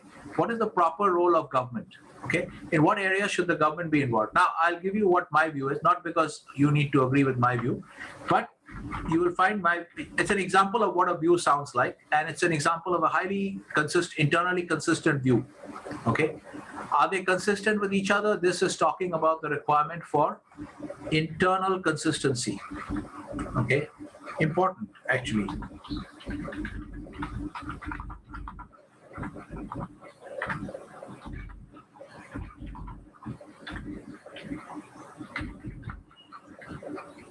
Requirement of internal consistency, okay? That your views should be consistent with each other, okay? So like my views would be, for instance, proper role of government is national defense, law and order. Actually, they have done such a bad order. I'm tempted to say that, you guys can't even keep law and order. Give us all guns. Let it be like a Wild West. We'll do a better job of law and order, okay? That's my view. I mean, I personally would give guns to everybody. Imagine, now Delhi is such an unsafe city for women. Imagine if every woman in Delhi was a highly trained shooter, always carries a gun, loaded gun. And what do you think will happen to crimes in Delhi? Do you think they'll go down or up? Yes, it'll go down, definitely. It'll go down because every badmash will now be worried that We'll think twice. That these girls have been trained to shoot since class 10. Tasers. Yeah, so they are highly trained, and they're armed and highly trained. So what will happen? So I think the government has done a terrible job of law and order, okay? And the situation in Delhi is a telling example. And so anyway, but we'll keep them there in law and order. And then I will say I have 4 roles for government, which is environmental protection and enforcement of competition law. What we want to ensure here is that if Nikita has started a new pastry shop right next to Somesh's pastry shop, now Somesh doesn't like it, so he sends some gundas to go and trash Nikita's shop. Now that should not be allowed, okay? So that is, of course, a criminal offense, of course. I'm just giving some examples. I hope you don't mind my using your names. But I'm just saying that this is just an overt example of use of force. But what he might do is Somesh might collaborate with Megha, who also has another shop, and then they might actually engage in heavy price cutting and ensure that Nikita cannot make a profit. And eventually, after 6-7 months of not making a profit, then Nikita goes out of business. And so Megha and Somesh have colluded with each other and put a competitor out of business. So these kind of things the government has to take care of. So the government takes care of competition, enforcement of competition law. Okay. So this is my view. Again, I'm not telling you, the only reason I'm telling you my view is, okay, this is an example of a view. So it's teaching you how to think when you want to talk about topics in particular in a debate or something like that. What is an example of a view? Now I can defend this view. It's a very internally consistent view, and there's a logic behind all this. Like I gave you the law and order logic, okay? That everybody in Delhi is armed. Generally in the US also you find that where there is a lot of open carry, there's less crime actually, because all the law-abiding citizens, they're all armed. So if I'm a criminal, I'm going to be much more careful. That is concealed carry. Many states, they have concealed carry. So I don't know who's carrying the gun, and they could all be armed. So I got to be very, very careful about what I do, as if I'm thinking like a criminal. Okay. So these are examples of views. And so, Vaibhav, does it help you in any way now? All this lecture I gave you on in response to your question, is it throwing any light on your initial problem? Okay, unfortunately, Vaibhav's audio is gone. So, okay, good. So he's getting some help from. It is definitely it is helping him somewhat. Okay, so unfortunately, his audio is gone. So he can only communicate through the chat. Okay, so good. So, sir, I have a question. Yeah. Yes, Nairit. Go ahead. So, sir, in every legal decision or in every legal decision or in every legal perspective or a policy perspective, yeah, there would be differing. There would be an inconsistency in the inner voice of every party or stakeholder. Like one law may be favorable to one group, but it is not favorable to the other. So there would be differences in opinion. Yeah. So this internal, absolutely. But this internal, let me just clarify before you, in case your question is because of what I think it is, requirement of internal consistency for any one person's views. That's what I'm saying. And I was telling Vaibhav that Vaibhav's views have to be consistent. He can't have one type of view on what is the right style of protest in one particular issue, in one particular situation, and then in another particular situation where it suits him, he'll have another kind of view. So I'm saying if you take any individual person like Vaibhav, then his views have to be internally consistent. But you're right, absolutely, that every policy debate is fundamentally a normative debate. Okay, we'll come to positive normative in the next class.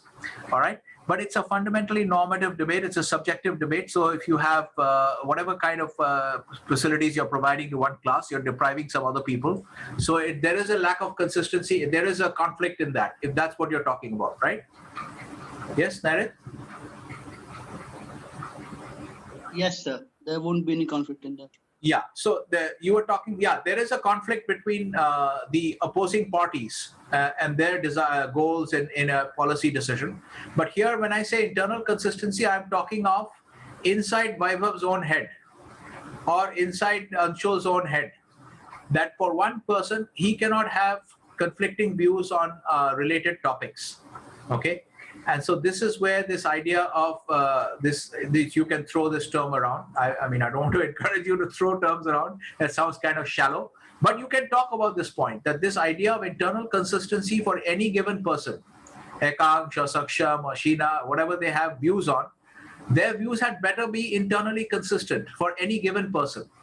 This is the idea of reflective equilibrium by which you arrive at this internal consistency. So initially you may start out and think that you may find that there is some lack of consistency. So this process of reflective equilibrium, okay, is the process by which you arrive at this consistency.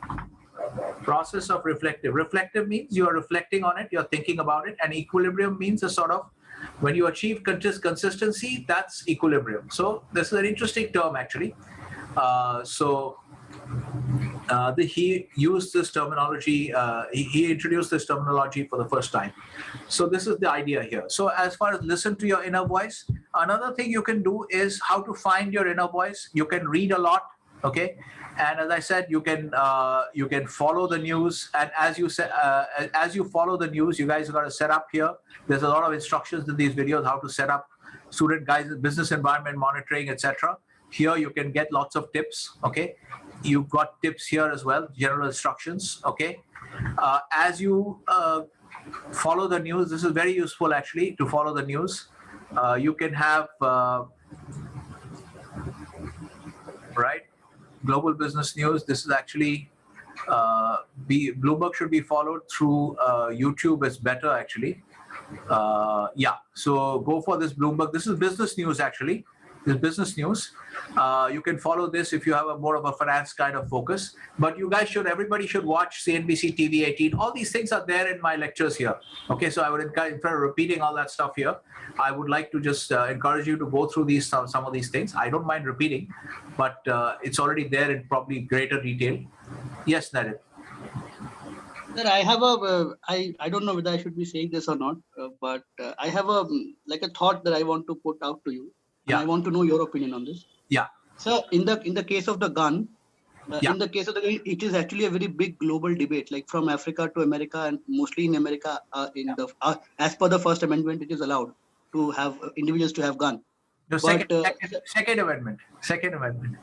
Second Amendment, yes, sir. Yeah. So one perspective could be that if people have guns, Yeah. then there would be a sense of defense in the people, that I have the gun, then people won't attack.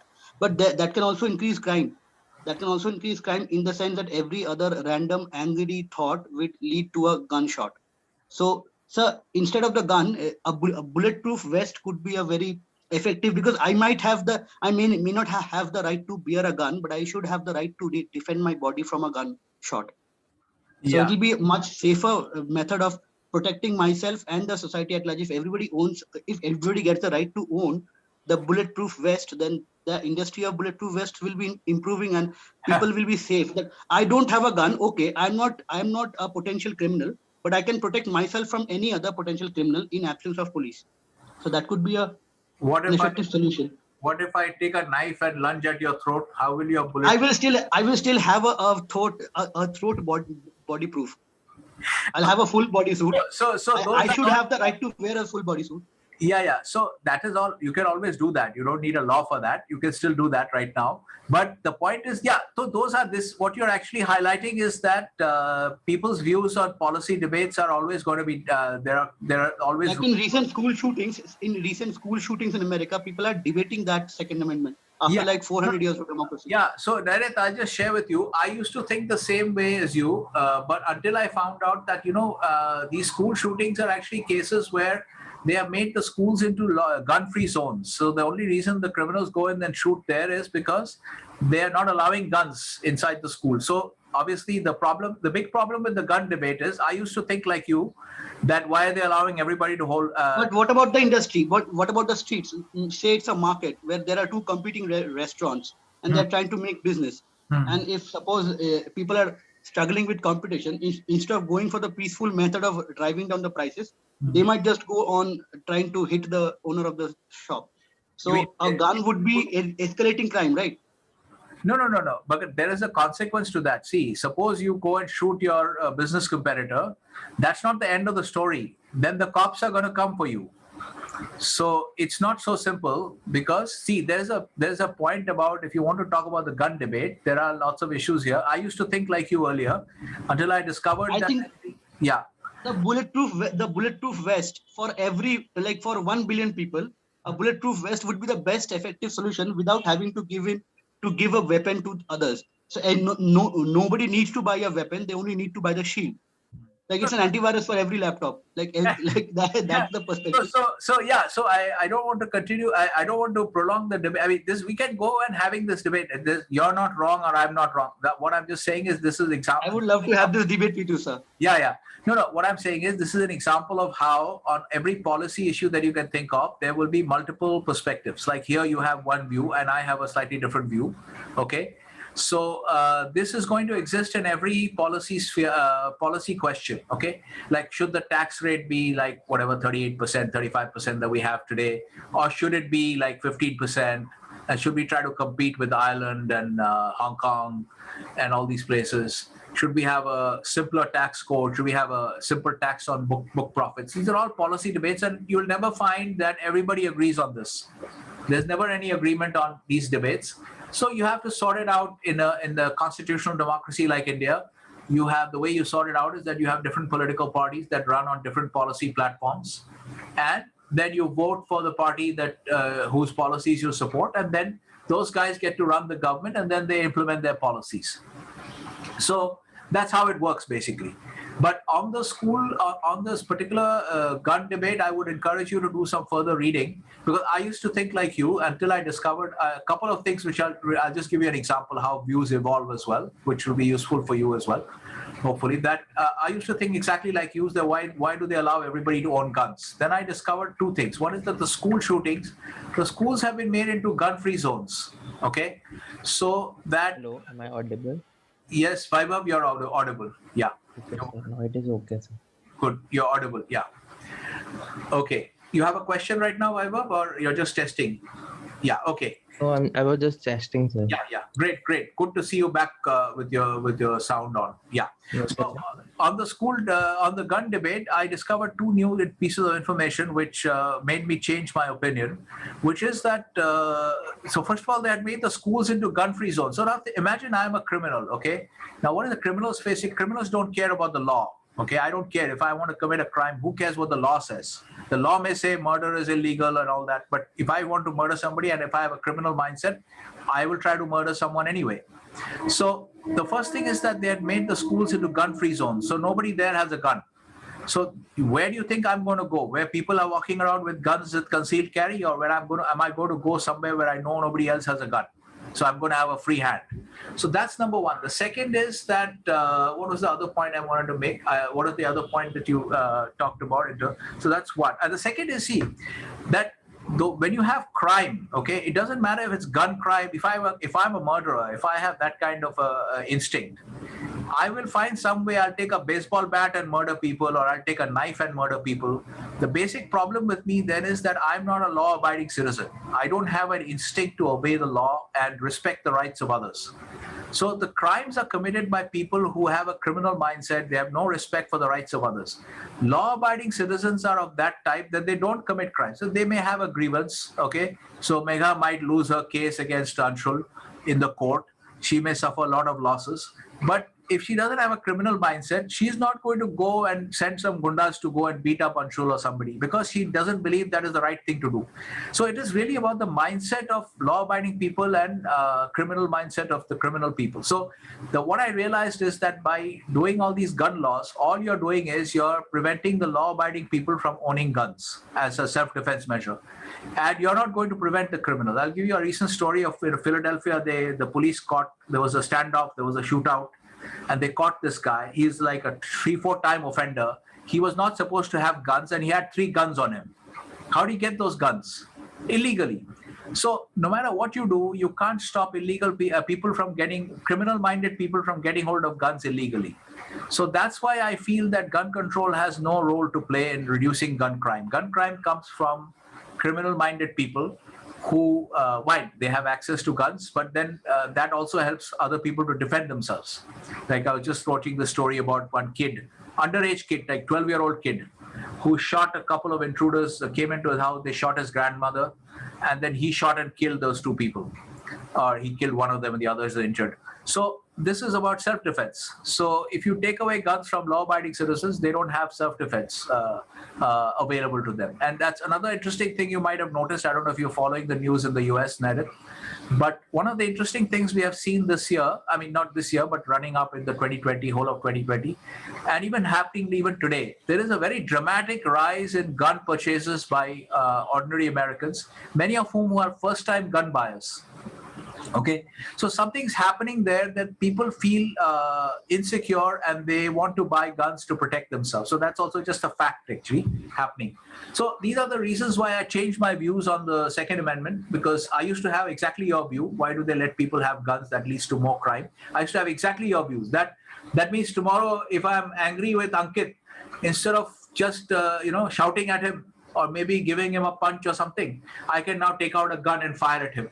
But that's not really, I don't think that really works in the big picture, because then I have to even think, if I'm a law-abiding citizen, if I'm a sensible person, I'll have to think that if I shoot Ankit, what will happen to me? Then I'll have to go to jail for murder, or I'll have to hang for murder. So I'm not going to do that, okay?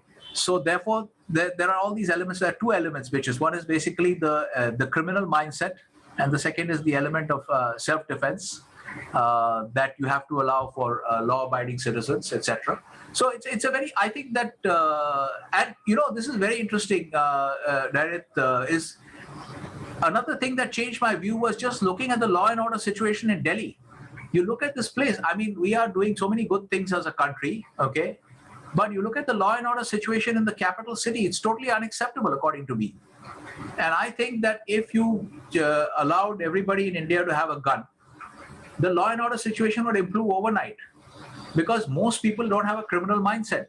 They would carry the gun for self-defense, and it will totally alter the mindset of the criminals, because they will now worry about, okay, this guy, he might have a gun, this girl, she might have a gun, and they're trained since school days, like NCC training for everybody. They're all highly trained shooters, and I better not mess with these people.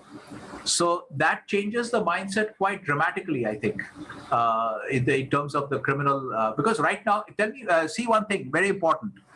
I can guarantee you, if you've seen the press stories in Delhi, pretty much every month. Now it might have gone down during the pandemic, but pretty much every month, there would be some story of some guy who was involved in the building trade or something like that, or some kind of a businessman who was getting gunned down by a bunch of criminals on a motorcycle.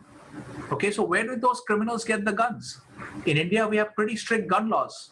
Try getting a gun for yourself, or let's see me getting a gun for myself. It's a very tough job. But those criminals always find the guns. So I can guarantee you, any of us fell foul of a real criminal, we would be dead in 1 month. They would find a way to shoot us. So therefore, that's another way to look at the fallacy of not having gun rights. Okay, yes, Narit. So that is the main point, that I can understand people who are making guns in local factories, and like criminals are getting hold of guns in other parts of India. So the fact that people are owning guns, and a large minority of people are owning guns, like the criminal minority, what I'm trying to say is that the illegal portion of the population, those who are involved in illegal activities, if such a large part is owning guns, then it is only logical that either we should own guns or we should own a bulletproof vest, just to reduce the stress on the police as well as on our own lives. Yeah, that's true. That's true, definitely. So there needs to be, it's actually I have come to see the Second Amendment in a totally different light over the last several years. I used to be totally opposed to it. But then now I realize that it is actually nothing but empowering law-abiding citizens to defend themselves.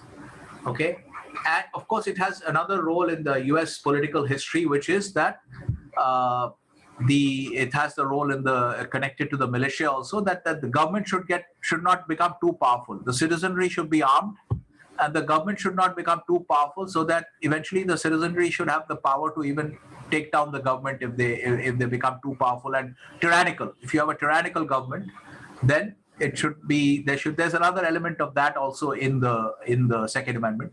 Sir, I have a question. Yeah. Sir, sir, I don't want to prolong this debate either. I just want to know your reasons. Why do you think that the government of a land or government of a nation should not be involved in education? Okay. Because I think that education is not a public good. So we talk about, what a public good is. Okay. So I'll tell you a simple answer to your question. This is very radical, sir. No, I'll tell you. Okay, Narit, let me make you answer your question. Okay. Now, suppose you have children. Okay. Now, suppose you have no shortage of funds. Will you send your son to a government school or daughter to a government school, or will you send them to a private school? Sir, depends on my financial conditions. I already told you, you have no funds constraint. You are Mukesh Ambani. You have no funds constraint. Private school. So you have answered your question. You have answered your own question. No, but then people with people who are not having such financial strength, they should be given some support from the government for education. Not really. Like suppose a child who is born to a couple of a couple who is both illiterate, like the father and the mother both are illiterate. Such a child should get some government school. Yeah, 1 minute. Let me put this here. Okay. Why no government in education? So you have answered one part of my question. The second part is that what will happen I'll tell you what will happen. Now, another thing is, if you see the answer to the second part of your question also, the poor people. The government has been providing public schools and public education in poor areas. Okay, they are providing it almost for free. They are providing that highly subsidized education in the private area. And 2 times food. Yeah, They are doing so. Yeah. Now, forget the food part. What is the quality of that education? Would you hire someone? Yeah. People don't stay back in classes only. They come, they eat the food, they run away. Yeah. So that is partly the population's problem. But the point is, even if they stayed, what kind of education would they have had? I don't know if you attended the recent budget debate where Mr. Sardana was giving us some very interesting highlights about the education status in government schools. But I knew the situation anyway. I mean, we can predict the situation. So the education that even those who are getting for free or almost free in the government schools is very poor quality education. All right. So, so basically, the problem is that the government is generally a total disaster in terms of efficiency. Okay. So the idea, my idea is basically minimum government, because government is basically good for nothing. They mess up everything. That's partly because they have no incentive. All right. They have no incentive. It's a public resource. People don't spend it. They have no incentives to do it well. So I feel that the role of the government should be minimum. It's only in areas where the government is the only way to do the job, like national defense. If a country attacks us, it's not efficient for each of us to take our guns and start talking to each other. Okay, then Somesh will say, no, we should go and protect the western frontier first. Then Saksham will say, no, let's protect the northern frontier, then we'll be fighting. This is not the way to run a national defense operation. So it has to be centralized and run by the government. So the idea is that generally that government is incompetent, and therefore government should have a minimum role only in areas where it absolutely only the government can do the job, which is national defense is one area. Okay. Now in education, I feel that education is not a public good. You know what is meant by a public good? Economics. You guys studied economics? Professor Shaurendra has taught you any courses in economics? Yes, education is not a public good. That's my view. Okay.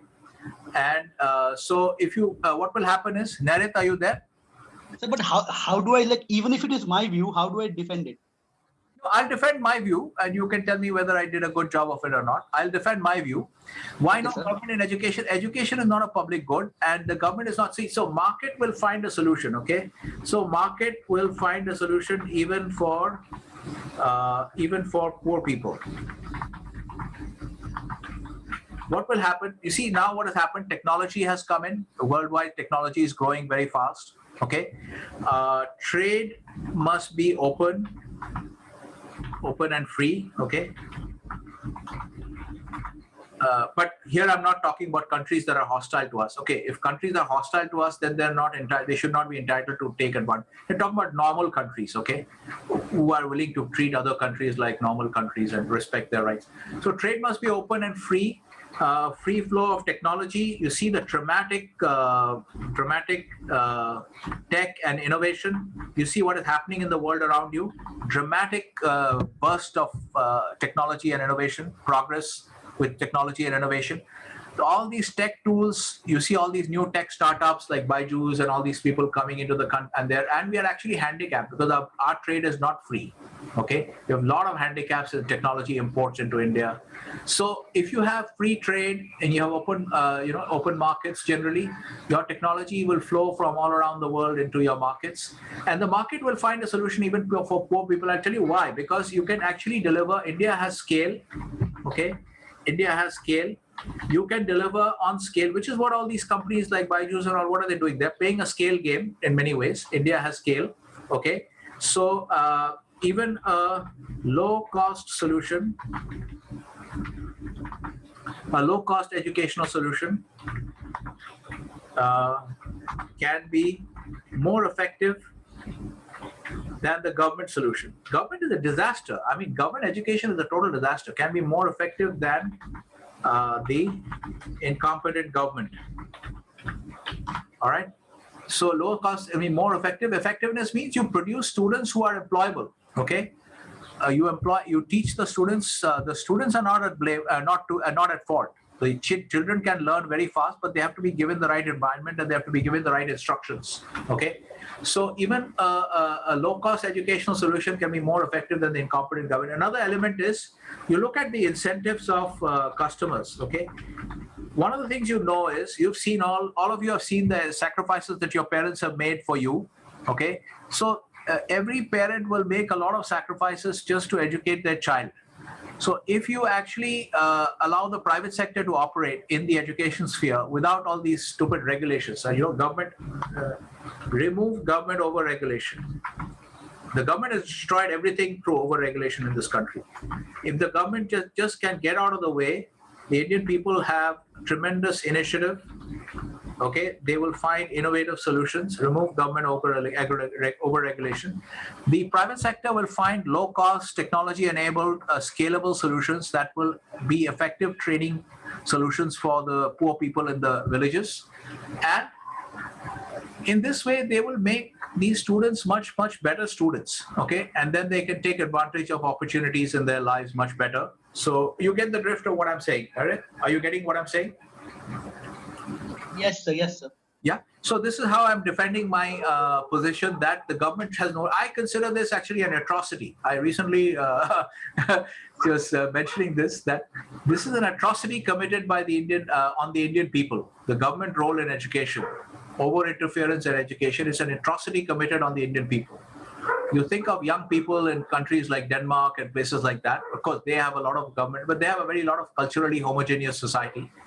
But the point is, I don't think the government has any role in education. The private sector will figure it out. You just leave it to the private. There's no, I mean, and because of all this, you see what has happened?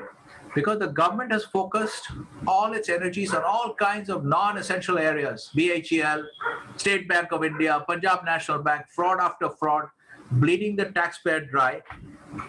This is the most important role of government. National defense. And where are we on national defense? Okay, we could have been way behind.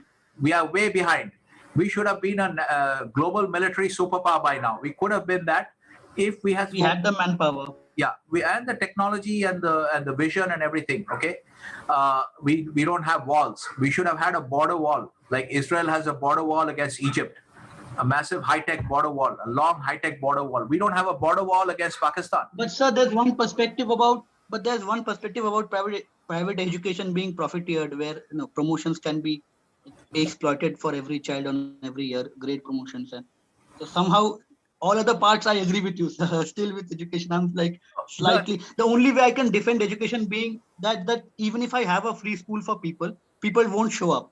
Suppose I am an idealist and I want to impart free education to everybody. Still, the people won't show up. So for that purpose, free market will work. Because anybody who's serious about education will automatically go to the market. But still some level of government intervention would be needed. No, if you have an opportunity to school yourself at a low price and you decide not to take it up, yeah, that's your problem. I mean, it's your life. You can lead it in your own way. As I said, express yourself. Bruce Lee says, express yourself. So you don't have to educate yourself. It's not necessary. You can have your own way of living your life. You can't force people to do anything. But I was just coming. Yes, sir. Yes. So this is about individual freedom, and it's your choice. Like some people decide to become sannyasis. So you can't tell them, no, you should get a job and have a nice career. Let them make their own life choices, right? So the point you're talking about, profiteering in the private sector schools, if you start delivering poor service, okay, what happens? In the private sector, you can see firsthand how Amazon is beating out people like Flipkart with superior service, okay? It's all superior service, basically. Everything so free market will be a great regulator in that sense. Of course, that is what it is. So that's why I said competition in the free market will keep private sector players in check, okay? Essentially, if you're delivering poor services to your customers, who is going to check you? It's your competitor that is going to check you. And that's why if you see, what is the fourth role of government? Enforcement of competition law, okay? So if you're running a third-rate school in some village and I find that you're not delivering good services to your customers, which is your villagers, then I come in and deliver a better school product, okay? Then you should not have the right to undermine my business.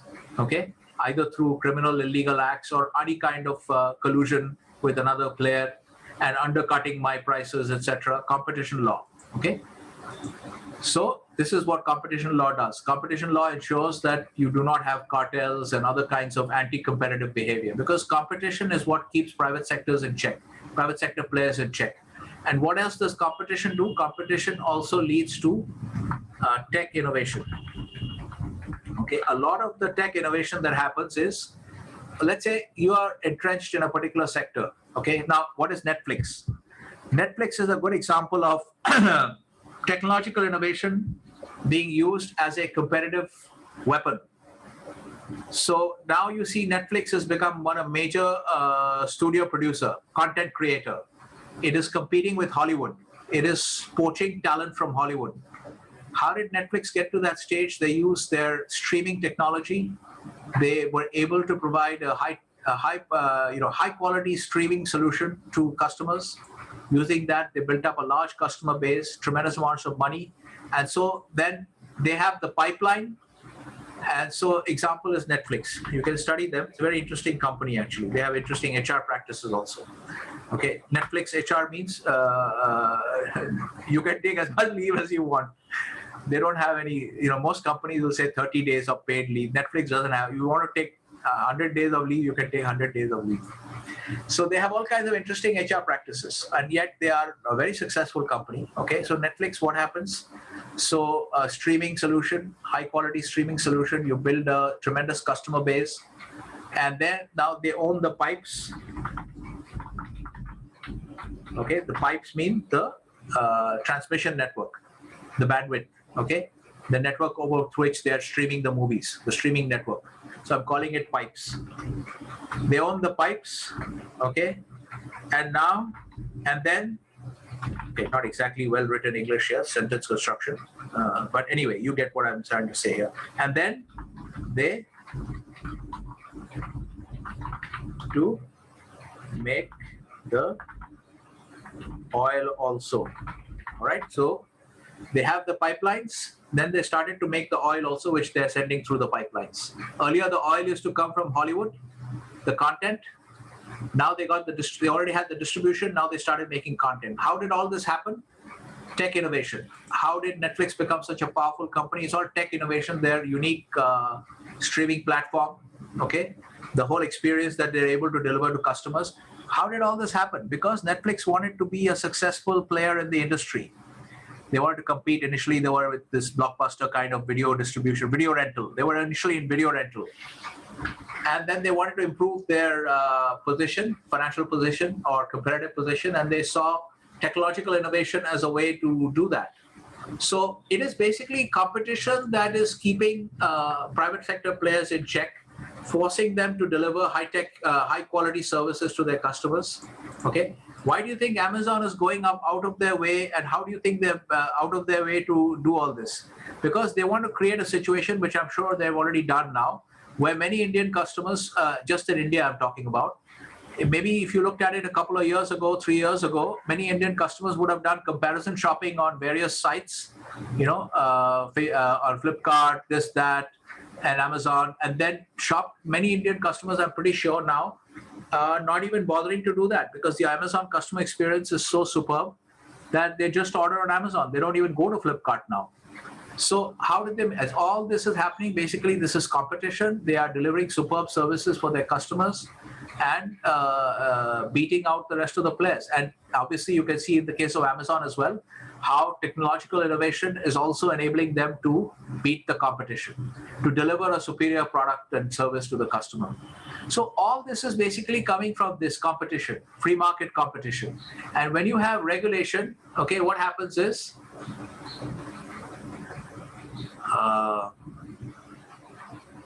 this is a death blow for India. This thing is a death blow for the Indian economy. Massive government over-regulation. They have destroyed this country. I feel so bad that more regulation means more corruption, basically. More corruption, and it's a total disaster. It is a very bad impact on technological innovation. It has a very bad negative impact on technological innovation. It's a disaster.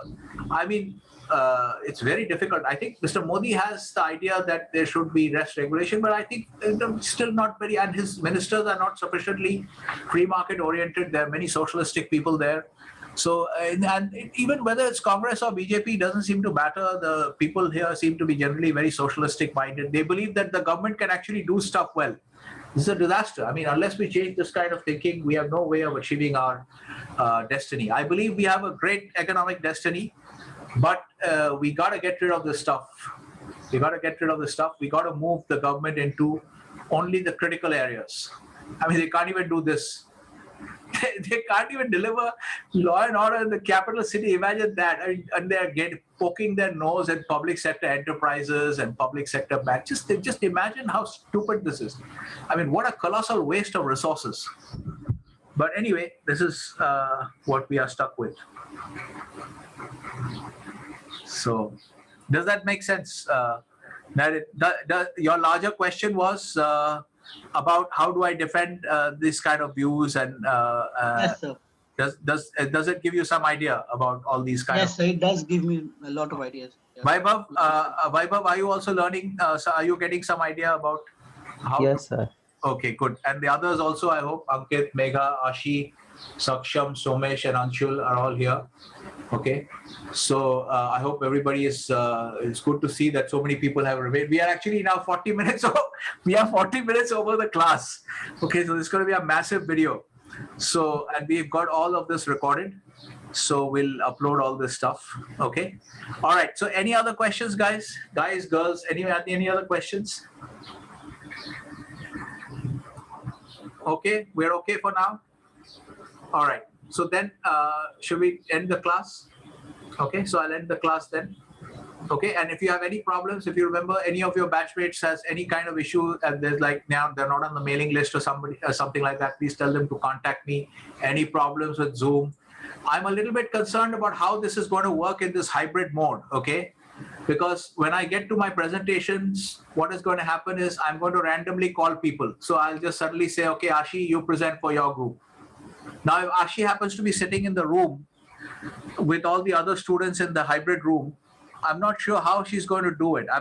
We'll find out, but I'm just a little bit concerned about how, because normally how it would happen in a purely Zoom environment is that everybody has their laptop.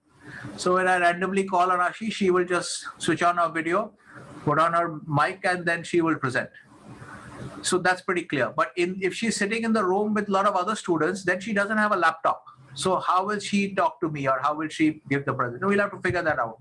I'm sure that ma'am will have a solution. So we'll see. All right. Bluetooth mic would work. Bluetooth enabled mic would work. Yeah, we'll see what happens. We'll see. I'm not clear about how it'll happen. We'll see how it happens. We'll figure it out. Okay. All right. So it's been a good discussion. It's good to see that people are interested in all these discussions. But this is what you need to get into. That this is the kind of training I would like to give you guys. So that then you get, and so this is how you get trained. Okay. You have all these discussions with your teacher. So we go back and forth, and Nairith will give some view on the Second Amendment, then I will counter him, then he will counter me. And this is how you become better at debating, right? So we can have many more of these debates. We can also schedule other tutorial sessions, etc. So what we have done is we have actually included this entire discussion post-class debate in the notes. So we'll do one thing. I'll just try to take this whole this entire discussion. Okay, started with how to find your inner voice. Okay, and then we got some other questions also. Then if we have this, we'll have this as a there's a question. And then what I'll do is I'll just kind of italicize this whole thing so that we are able to keep the original flow. Nothing wrong with what we discussed also. Tech innovation, enforcement of competition law. This is why, this is basically going here.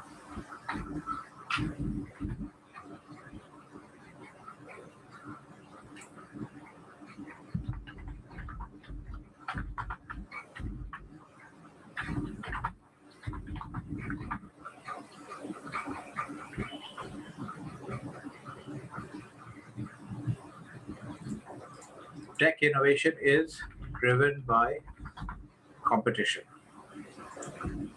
So competition has tremendous benefits for society, but you've got to ensure that competition, it's very difficult to keep competition in the market because human beings don't like it, okay?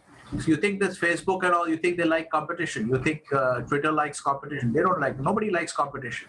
So it is the job of the government to ensure that competition remains in the market. Now, what is Facebook looking for now? If you see, what are big companies like Facebook and Twitter saying? They're saying, let's have regulation. The government should come out with regulation. You know why they're saying that? Because they're losing to competition. No, yeah, partly that, but because they want to stamp out new players. So imagine the government comes out with a new set of rules of 5,000 pages of regulations. You think tomorrow when Ankit is starting a small startup in his garage, you think Ankit can afford that many lawyers to take care of all the regulatory burden? He can't. So he won't be able to start up in his garage. So this is why government regulation is a pernicious effect on competition, threat of entry of new players, because it prevents the small players from getting in. They can't afford the legal resources to take care of the regulatory burden. So that's why Facebook and Twitter, they want, and Google and all, they want regulation now that they're massive. So they want to keep an over-regulated environment, which will prevent the entry of new dynamic players, small players. So this is how now they're asking for regulation. Regulation should never be allowed. The government regulation adds very little value. Okay, people can make their own choices. People are not stupid. They can make their own choices. It's not necessary for the government to poke its nose in every sector of the economy. So I think this is very, but you're seeing this. So that's the point I'm trying to make here, is that nobody wants competition. Okay, so it is the job of the government to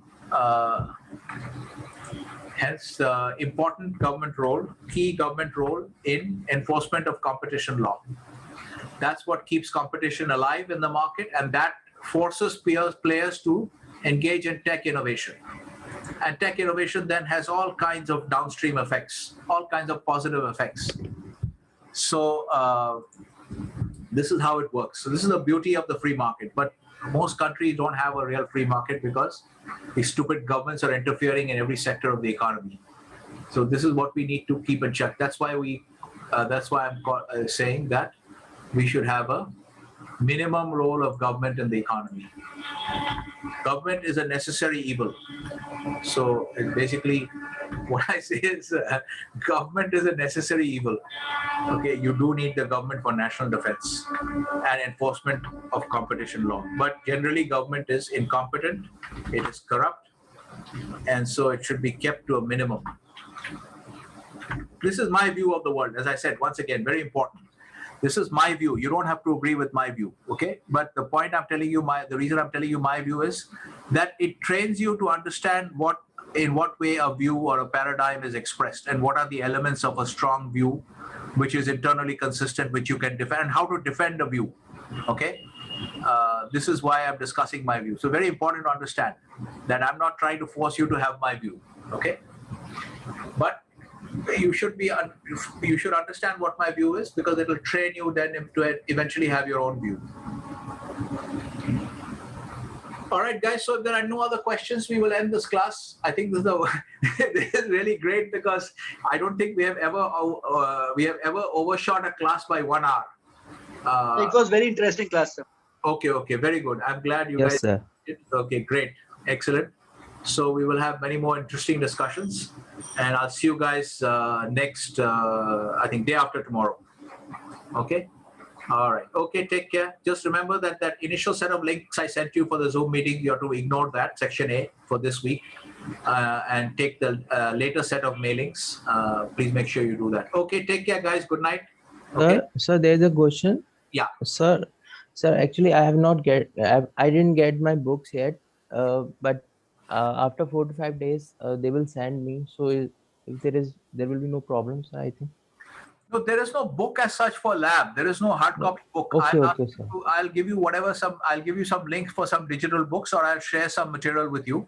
Okay. Mostly they'll be in the form of notes. You're familiar with this format, the Drive format? Yes, sir. Yeah. So most of your notes are going to be here. So right now I put in, so here you see some folder there. Right now you have notes only for unit 0, which we did today, and you have notes for unit 1, okay, which we will be starting from the next class. And so Okay, sir. as we go into units, I'll be giving you most of the unit notes, and then I'll be giving you the share. So most of the stuff you'll find here, and then I may actually then additionally, this is an important file. I may give you some book download links here. Okay, and from here you can download those books. So pretty much everything is digital. I'm not a big fan of printed books, so I try to minimize that as much as possible. All right. Okay, so yeah, don't worry about that. There is no Okay, book sir. for lab. There's no book for lab. Okay, sir. All right. Okay, take care, guys and girls. See you guys. See you all day after tomorrow. Okay. Bye. Bye, sir. Thank you, sir.